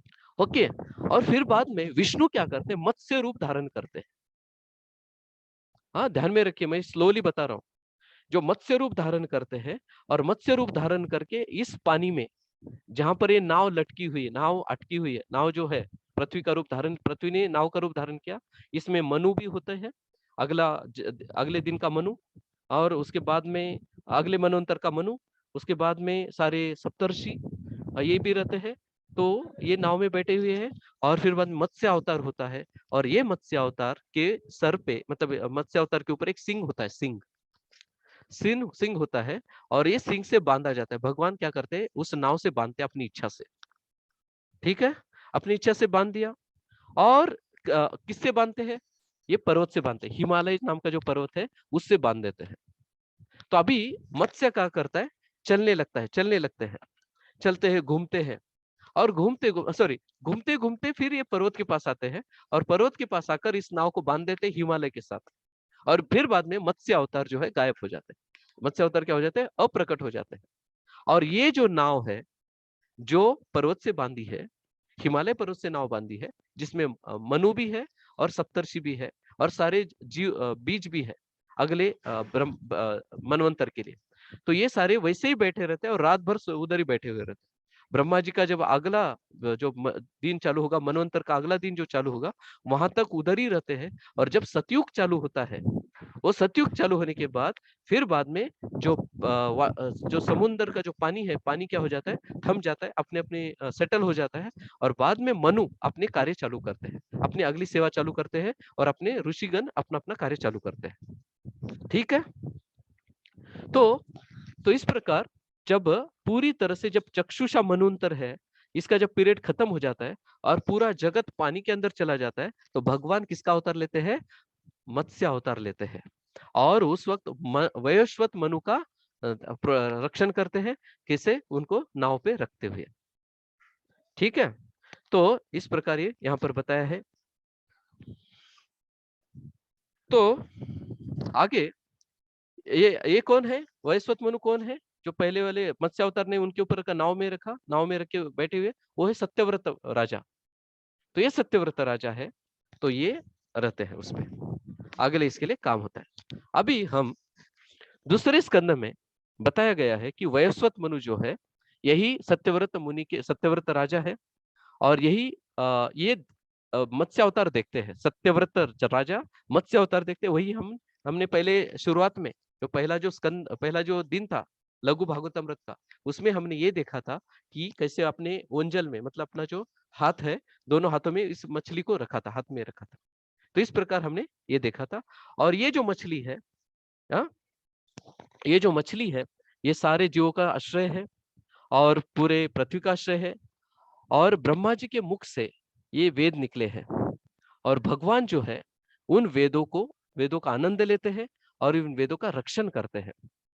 हाँ, इस जो मछली है, मत्स्य अवतार है, इस पानी में आनंद लेती है और इन सारे वेदों का जो ब्रह्मा जी के मुख से निकले हुए वेद है उसका रक्षण करती है, क्योंकि अगले मनवंतर के लिए चाहिए ना, सब कुछ पानी में डूब जाएगा तो क्या होगा, तो इसीलिए उसका रक्षण करते हैं।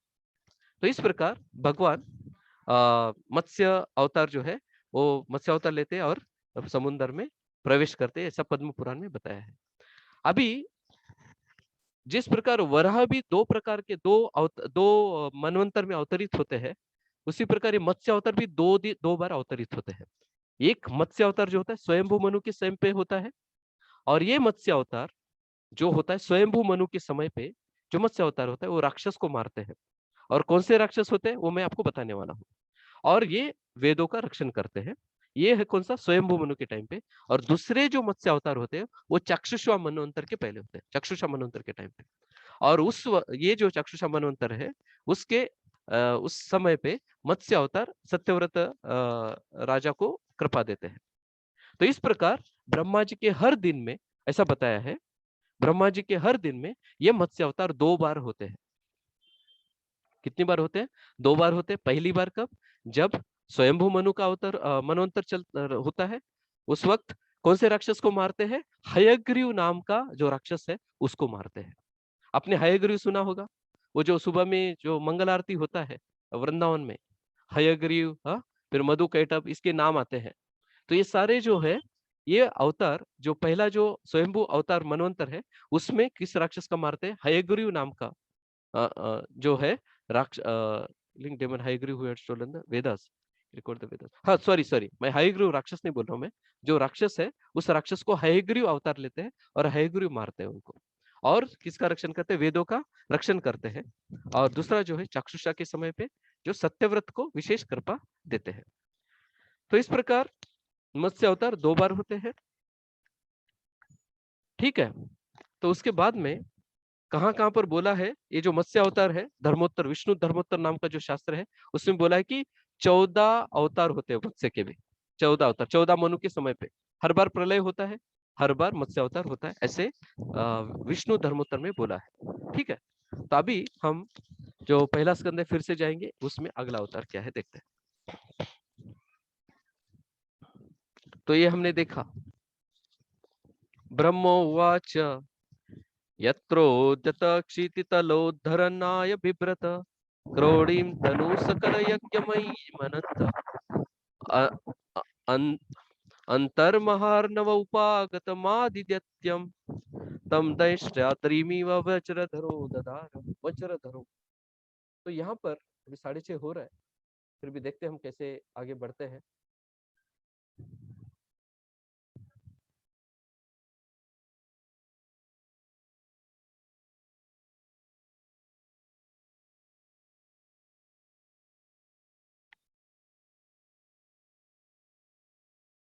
एक मिनट है, जस्ट मिनट, मैं थोड़ा एडजस्ट कर रहा हूँ।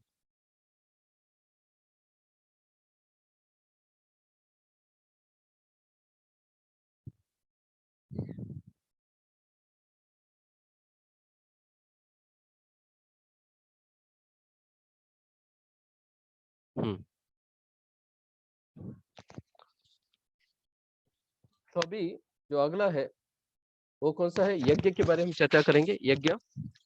यज्ञ के बारे में आपको दिखेगा, मत्स्यों का हो गया, मत्स्य अवतार हो गया। अभी हम यज्ञ के बारे में चर्चा करने वाले हैं।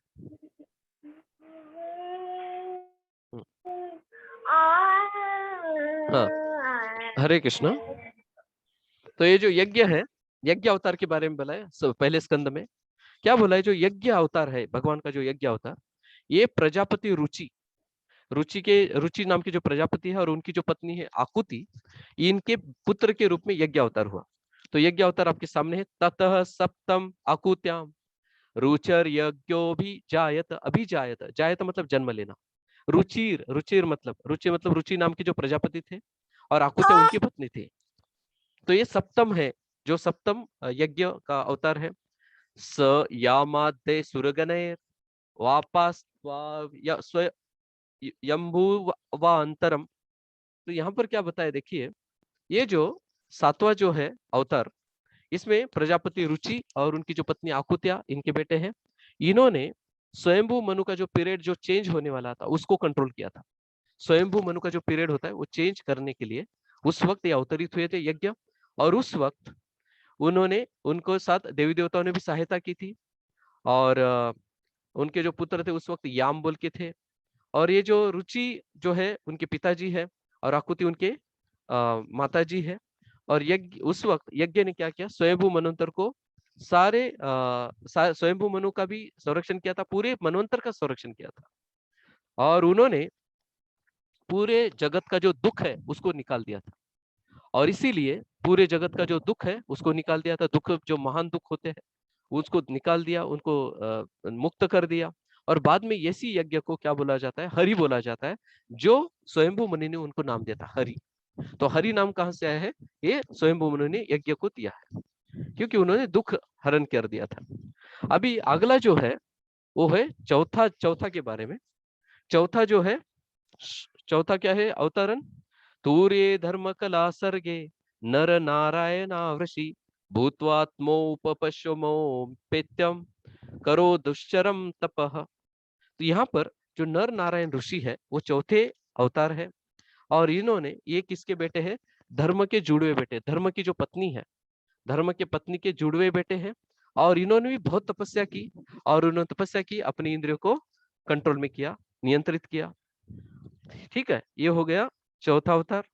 उसके बाद में भी पांचवा अवतार जो है कपिल अवतार है, कपिल अवतार। तो पांचवा अवतार आपके सामने श्रीमद् भागवतम के पहले स्कंद में 3रा अध्याय और 10वां श्लोक। पंचम कपिलो नाम सिद्धेश काल विलुप्तम प्रोवाच प्रोवाचासुरये सांख्यम तत्व ग्राम विनिर्णयम। यहाँ पर जो कपिल नाम का जो है ये पांचवा अवतार है। और ये उन्होंने बहुत अच्छा परिपूर्णता है, उनका परिपूर्णता था। उन्होंने सारा सांख्य ज्ञान के बारे में ज्ञान दिया। किसको ज्ञान दिया, एक ब्राह्मण था जिसका नाम था आसुरी ब्राह्मण। आसुरी, भले ही नाम आसुरी होगा लेकिन ब्राह्मण का नाम आसुरी था, लेकिन आसुरी वृत्ति नहीं थी। तो उस वक्त उन्होंने ज्ञान दिया, लेकिन समय का प्रभाव के कारण ये जो ज्ञान असुरी ब्राह्मण को दिया गया था वो ज्ञान नष्ट हो गया। सांख्य योग का जो ज्ञान है वो नष्ट हो गया। और फिर बाद में ये जो अवतार है, ये फिर से क्या, कपिल जो है, ये जो अवतार हुआ कहाँ पर हुआ, ये देवहूति के गर्भ में अवतरित हुए। और किसके बेटे बोलकर, कर्दम मुनि के बेटे बोलकर।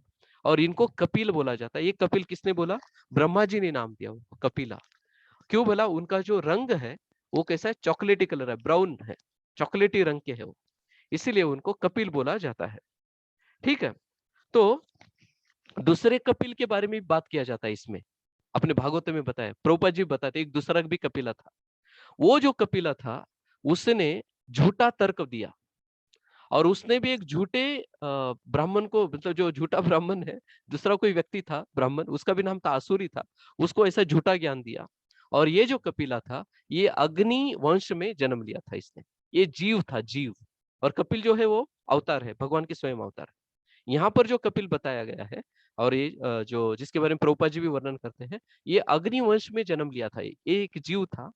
और इसके बारे में मार्कंडेय ऋषि ने महाभारत में बताया है, अग्नि वंश के बारे में बताया महाभारत में। तो इस प्रकार ये अवतार हुआ। उसके बाद में आता है दत्तात्रेय का अवतार। आपके सामने दत्तात्रेय का अवतार है। अत्रेरपत्यम भिककांक्षत अहतुष्टो दत्तो महायम अहमिति यद भगवान स दत्त यत पाद पंकज पराग पवित्र देह योगर्दिमा पुरु भई यदुधे अयाध्या। तो यहाँ पर अत्रि का जो पुत्र है, अत्रि ऋषि की जो तपस्या को मैं इतना कंप्लीट करके फिर एंड करूंगा, क्योंकि 6:30 हो रहा है। ये जो अवतार है, क्योंकि अत्रि जो ऋषि है उनकी जो तपस्या है, उनको प्रसन्न होकर फिर अनुसुईया जो है उन्होंने बोला कि मुझे आप भगवान का ही अवतार मेरे गर्भ में होना चाहिए, और ऐसा अवतार होना चाहिए, ऐसा वो बताते हैं। तो फिर ये जो उनकी तपस्या से खुश होकर भगवान ने खुद बोला, मैं ही तुमको दे देता हूँ, दत्त, है ना। दत्त मतलब क्या है, जो दत्त भी बोल के आते शब्द है, देखो यहाँ पर कुछ, दत्तो महाहम इति यद भगवान स दत्त, तो मैं ही खुद तुमको दे रहा हूँ, है ना। दत्तक लेना बोलते हैं, दत्तक लेना। तो इस प्रकार, और भगवान की कृपा से उन्होंने मतलब ये जो दत्तात्रेय अवतार लिए, उन्होंने खुद की इच्छा से अवतारित लिए। और उन्होंने अत्रि का जो तपस्या है, अनुसया का जो इच्छा था, उनको रिस्पॉन्ड किया, आदान प्रदान किया, और उन्होंने फिर अवतार लिए दत्तात्रेय के नाम से। और फिर उन्होंने बहुत सारे अलग अलग वंश को, यदुवंश जो अलग अलग वंश होते उनका संरक्षण किया, नाम दिया इसमें बहुत सारा। तो और सब लोगों को शुद्ध किया, और उन्होंने सबको आध्यात्मिक और भौतिक दोनों भी प्रकार के वरदान दिए। उन्होंने दोनों भी प्रकार के वरदान दिए उन्होंने। तो इस प्रकार ये अवतार हुआ है। इसीलिए कभी कभी हम देखते हैं कि जो कुछ जो पूजा करते हैं वो भौतिक भी इच्छा करते हैं, भौतिक भी कुछ सिद्धियां प्राप्त होती है जो इसका पूजा करते हैं। ठीक है।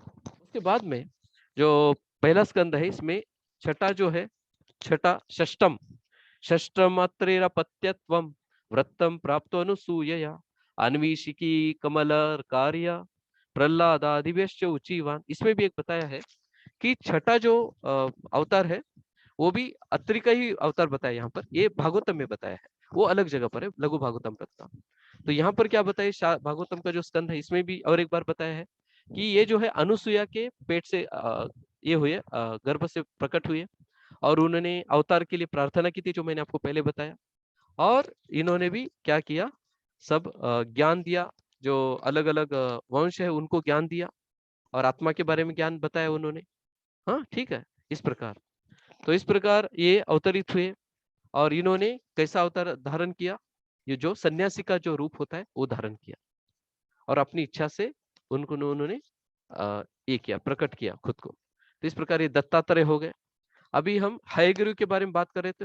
हयग्रीव जो है इनके बारे में हम चर्चा कर रहे थे कि ये जो हयग्रीव है ये अवतरित हुए जब ब्रह्मा जी ने यज्ञ किया था।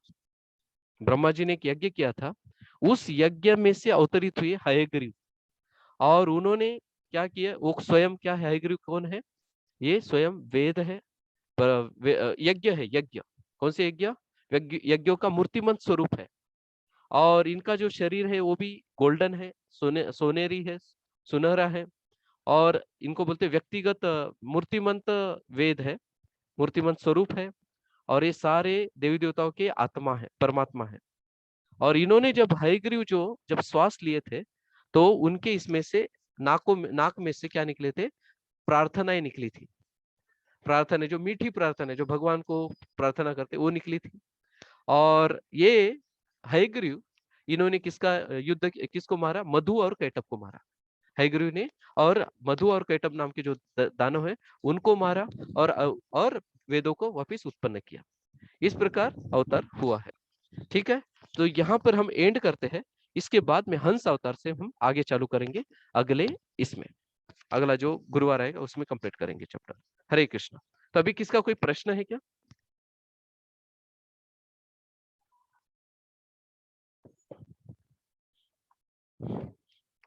यस, जानकी वाला प्रिया माता जी बोलिए। हरे कृष्णा, आपका आवाज नहीं आ रहा है।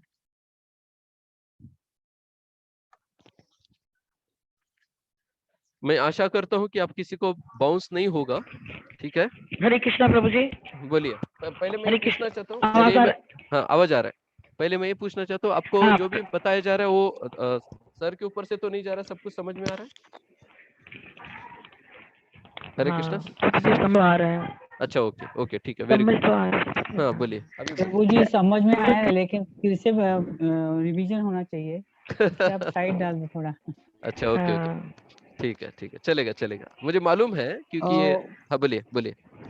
प्रभु जी जो शुरुआती में जो चार्ट बताया था, मैं पहले आपको इंटरप्ट नहीं करना चाहती थी उसमें। एक मिनट, ये पहले जानकी वल्लभ प्रिया माता जी का हम एक बार देख लेते हैं, क्योंकि उन्होंने पूछा था पहले, तो नहीं तो फिर ये हो जाएगा। हाँ, तो प्रभु जी जैसे आपने पहले बोला ना, हाँ आपने बोला कि सप्तऋषि जो है वो भी आए, और फिर आपने कपिल मुनि और दत्तात्रेय अवतार के बारे में बताया। तो ये सप्तऋषियों के बीच में है या उनसे अलग है ये अवतार? ये अलग है ना, सप्तर्षि तो अलग है, भौतिक जगत में वो ये कार्य करते हैं ना। आगे का जो सप्तर्षि जो जैसे नक्षत्र है ना, सप्तर्षिका वगैरह, तो वो अलग कार्य करते हैं अगले इसके लिए। और ये जो स्पेशली जो कपिल ऋषि वगैरह जो मुनि है, ये भगवान के स्वयं भगवान अवतार लेते हैं ना यहाँ पर। तो ये ये अलग है। भगवान। हाँ ऐसा। तो हाँ प्रभु जी, जो जैसे ये सारे गोत्र और जैसे हमारे गोत्र होते हैं, ये सप्तऋषियों से आए हैं, मतलब हाँ, उनकी सप्तऋषि। संतान है हम। हाँ उनके ये गोत्र। सप्तऋषियों की, हाँ हाँ हाँ मतलब हम उनके उनकी संतान है। उनके हाँ परम उनके इसमें आते हैं ना हम, इसलिए तो आपका गोत्र क्या है, तो आप कौन से खानदान से है, ऐसा उसका मतलब है। तो उनसे ही उत्पन्न हुए ना हम आगे। तो अभी कितना पीढ़ी गया होगा, हमारा हजारों लाखों पीढ़ी गया होगा उसमें, लाखों करोड़ों करोड़ों अब जो पीढ़ी गया होगा, तो उनकी ही संतान में आते हैं ना हम। इसलिए हमारा गोत्र पूछा, हाँ, अच्युत गोत्र है या और कौन सा। हम तो अच्युत गोत्र बोलते, कपिल गोत्र है, हाँ गौतम गोत्र गोत्र होता है, हाँ और क्या क्या गोत्र है, तो उनसे वत्स ही आते हैं गोत्र होता है जैसे। ना। बराबर। हाँ तो ठीक प्रभु है। जी, जैसे एक एक बात, हाँ जैसे एक मनवंतर है, जैसे आपने बोला कि एक मनवंतर है, हम्म तो एक मनवंतर के 71 दिव्य युग आए है ना, एक मनवंतर में। तो हम्म उसके बाद आपने बोला कि प्रलय आई, बराबर। उसके बाद एक मनवंतर के बाद प्रलय आई, फिर जैसे आपने मत्स्य अवतार बताया, तो उसके बाद जैसे एक चतुर्युग खत्म होता है, जैसे 71 चतुर्युग का एक मनवंतर बना, तो जैसे एक चतुर्युग जब समाप्त हुआ, क्या तब भी प्रलय आती है? मतलब जैसे महाकल युग से सतयुग आना है, हाँ एक तो मिनट, आखिरी वो आख- कैसे? आख- नहीं एक मिनट, आखिरी सवाल वापस पूछे, आखिरी का जो वाक्य वो वापस दोहराइए उसको। हाँ प्रभु जी, जैसे एक मनवंतर के बाद प्रलय आती है ना, हम्म 14 मनवंतर है ना ब्रह्मा जी के एक दिन में, हम्म। तो एक मनवंतर के बाद प्रलय आती, तो एक मनवंतर में 71 चतुर्युग है। एक मनवंतर में 74 चतुर्युग, बराबर, परफेक्ट। हाँ 71 हाँ चतुर्युग आपने बताया ना।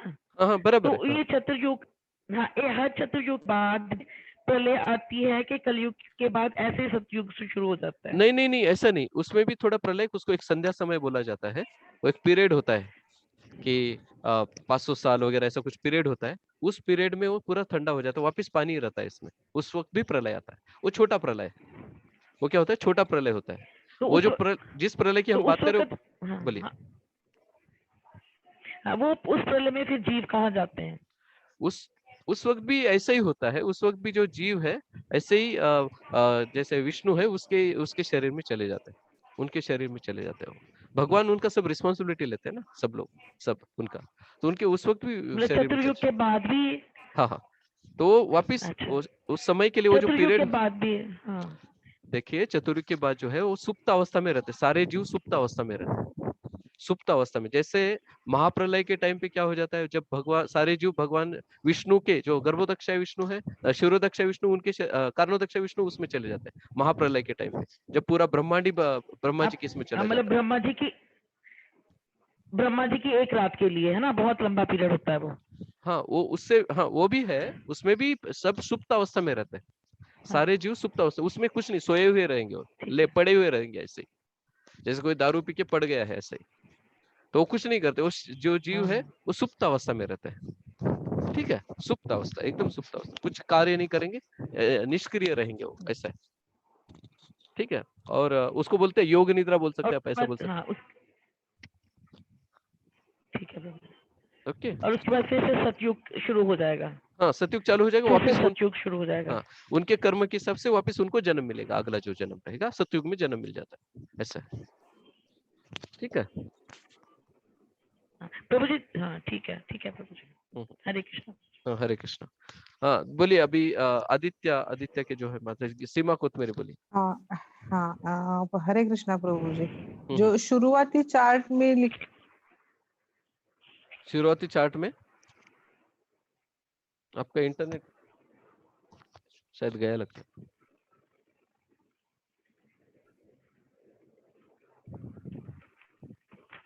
हरे कृष्णा, आपका इंटरनेट नहीं है शायद। हरे कृष्णा प्रभु जी, हाँ बोलिए बोलिए। मेरी आवाज आ रही है? आ रही आ मुझे रही। कुछ आवाज, हाँ। हाँ आ रही। जो शुरुआती में आपने जो मैप दिखाया था ना, वो स्वयं रूप तदात्म एकम रूप, वहां पे वो लिखा था ना प्राभव वैभव, वो क्या हम्म, होता है प्रभु जी? उसके बारे में हम बाद में चर्चा करेंगे, क्योंकि उसका एक अलग अलग विश्लेषण है, जिसके बारे में मैंने बताया था अच्छा कि ये जो इस गली में अभी जाना नहीं है, क्या है, उस गली में अभी जाना नहीं है। हम जाएंगे उस गली में डेफिनेटली, लेकिन कुछ समय के बाद जाएंगे, और उस वक्त मैं प्राभव वैभव सब बताने वाला हूँ उस वक्त। ठीक है, अच्छा कि ठीक अभी है। अभी हम हरे कुछ ऐसी बातें कवर करें जिसमें कंफ्यूजन ना हो। हाँ, लेकिन भले ही ये भी कोई गहरा ज्ञान ही है, तो लेकिन इसमें वो कंफ्यूजन नहीं होगा उसमें और इसमें। ठीक है, वो अलग सा हम उसके ऊपर चर्चा करने वाले हैं, प्रभव और वैभव के बारे में। ठीक है, मैंने शुरुआत में बताया था, आप आने के पहले शायद बता दिया था मैंने, पहला जो चार्ट है उसमें बता अच्छा, दिया था। और जो प्रभु जी आपने जो हर सागर के बाद में एक एक द्वीप रहता है ना, जैसे क्रॉन्च जम्बू द्वीप के बाजू में एक क्रॉन्च द्वीप है, ऐसे अलग अलग द्वीप है, तो हर द्वीप में मतलब लोग रहते हैं। यस यस, लोग रहते हैं ना वहां पर, हर द्वीप में लोग रहते हैं। अच्छा। हाँ, वहां पर भी रहते हैं लोग, इसलिए तो द्वीप है ना, अलग अलग द्वीप है। जैसे जम्बू द्वीप है, यहाँ पर भी अलग टाइप के लोग रहते हैं। वहां पर भी क्रॉन्च द्वीप में अलग रहते हैं, शालमली द्वीप में भी रहते हैं। इसका पूरा सविस्तर वर्णन है, कौन से द्वीप में कौन से टाइप के लोग रहते हैं, सब बताया है उसमें। इसमें इसमें बताया है, उसमें भी जीव है। बोले ना भगवान भगवत गीता में क्या बोलते हैं, ममवंशी जीव भूते जीव भूत ममवंशी जीव लोके जीव भूत सनातन। हर जगह पर मेरे जीव होते हैं। जीव लोके मतलब हर लोक में, हर जगह पर जीव है, पूरे ब्रह्मांड में जीव है, हर जगह पर जीव है, ऐसा है। ठीक है ना, हर जगह पर जीव हाँ, होता हरे कृष्ण। है। यस, तो जानकी वल्लभ प्रिय माता जी, आप कुछ और एक सवाल, सोनार सुंदरी माता जी आप बोलिए। हरे कृष्णा प्रभु जी। हाँ तो बोलिए। आपने बताया कि वराह भगवान 2 बार अवतरित हुए थे। हम्म तो आपने बोला कि मत्स्य अवतार भी 2 बार अवतरित हुए हैं। हम्म तो मत्स्य अवतार में एक बार स्वयंभू मनु के समय में आए थे और एक बार चक्षुषा मनवंतर में आए थे। हम्म। तो ब्रह्मा जी के एक दिन में आए थे क्या? हाँ, ब्रह्मा जी के एक दिन में, ये जो एक ब्रह्मा दिन जी में के, 2 आए हाँ क्या 2 हाँ, बार? 2 बार आए ना, दो बार आए। वरावतार भी 2 बार हुए और मत्स्य अवतार भी 2 बार हुए। एक ही जो हम देखो, जो मनवंतर है ना, 14 मनु होते हैं। तो वयस्वत मनु भी है, चक्षुषा मनु भी है, तो स्वयंभू मनु भी है। तो स्वयंभू मनु शुरुआत में होते हैं, चक्षुषा मनु बाद में रहते हैं। तो स्वयंभू मनु के टाइम पे भी मत्स्य अवतार हुआ, चक्षुषा मनु मनवंतर के टाइम पे, जो बाद में वयस्वत मनु चालू होने वाला था मनवंतर, उसके पहले भी आए थे वहां पर।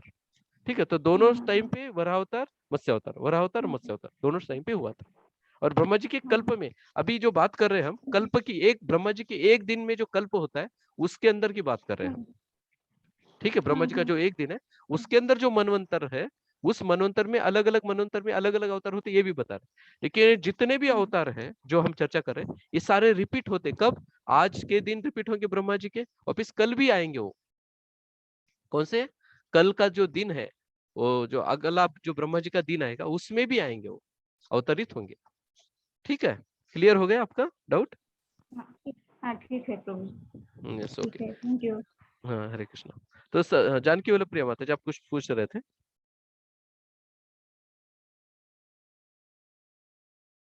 हरे कृष्णा। ओके, तो फिर यहाँ पर एंड करते हैं हम।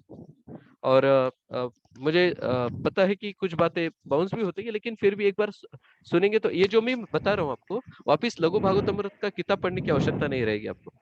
ठीक है, क्यों बोला? हरे कृष्ण प्रभु जी। हाँ, एक मिनट, जानकी वल्लभ प्रिय माता जी, जो भी मैं बता हाँ। रहा हूँ, जो समझने वाला है, जो समझने वाला है, और क्योंकि बाकी का जो है वो समझने की आवश्यकता नहीं है इतना, क्योंकि सारा तत्व ज्ञान है, कुछ कुछ तत्व ज्ञान भी है उसमें। लेकिन ये जो मैं बता रहा हूँ, ये अगर आप नोट्स लिख के रखते हो, हाँ, तो शायद आपको और अच्छी तरह से क्लियर हो जाएगा। और वापिस थोड़ा सा 5 मिनट पढ़ लीजिए उसको बाद में, ताकि आपको कुछ तो भी क्लियर हो जाएगा अच्छी तरह से, और वो हमेशा याद रहेगा। ओके, हाँ, तो हरे कृष्ण। बोलिए, जानकी वल्लभ प्रिय माता जी, बोलिए। हाँ प्रभु जी, जैसे वाराह अवतार है, मत्स्य अवतार है, और जो जो भी अवतार हैं, मतलब ये एक मनवंतर की बात हमें दूसरे मनवंतर में भी याद रहती है। याद रहती है मतलब?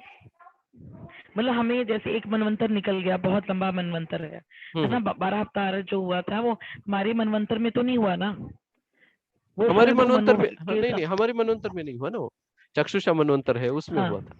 और पहला हाँ जो जी हाँ। स्वयंभू मनु के टाइम पे हुआ था, अभी नहीं हाँ हुआ। उनके उनके तो, हाँ तो वो इतना पुराना मतलब ज्ञान अभी भी मतलब हमें पता है, उस मनवंतर की बातें भी पता है हमें। यस, हमें मतलब क्या है, हाँ। भगवान ने क्या, हमने क्या देखा, वो मत्स्य अवतार क्या करते हैं, वेदों का रक्षण करते हैं। तो वेदों का रक्षण करते हैं मतलब पूरा जितना भी ज्ञान है वो आगे फॉरवर्ड करते हैं, अगले मनु को फॉरवर्ड करते हैं, अगला जो ब्रह्मा जी बनने वाले उनको फॉरवर्ड करते हो। ऐसा अगर अगला जो ये है दिन है उसमें फॉरवर्ड करते हैं, अगले मनु को, अगले ऋषियों को फॉरवर्ड करते हैं, ताकि वो ज्ञान आगे कंटिन्यू होता रहे। इसलिए तो मिल रहा है ना हमें, अब पहले का यज्ञ मनवंतर का ज्ञान अभी क्यों मिलेगा?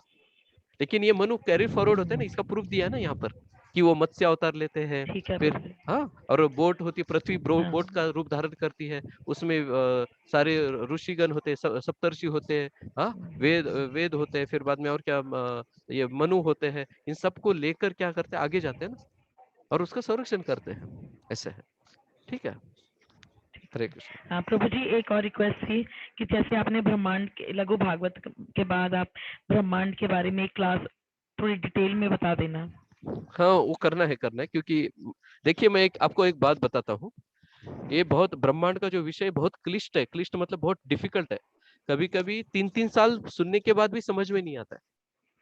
हम यहाँ पर क्लास अटेंड करते हैं, कहाँ पर ये ब्रह्मांड के बारे में जो हम क्लास अटेंड किया, इसलिए मेरे को क्लियर है, क्योंकि मैंने इसको रोज 3 घंटा और कंटिन्यूसली 8 दिन तक सुना है, मतलब 24 घंटा ब्रह्मांड के बारे में सुना है, सोचो, फिर भी पूरा क्लियर नहीं होता है पिक्चर।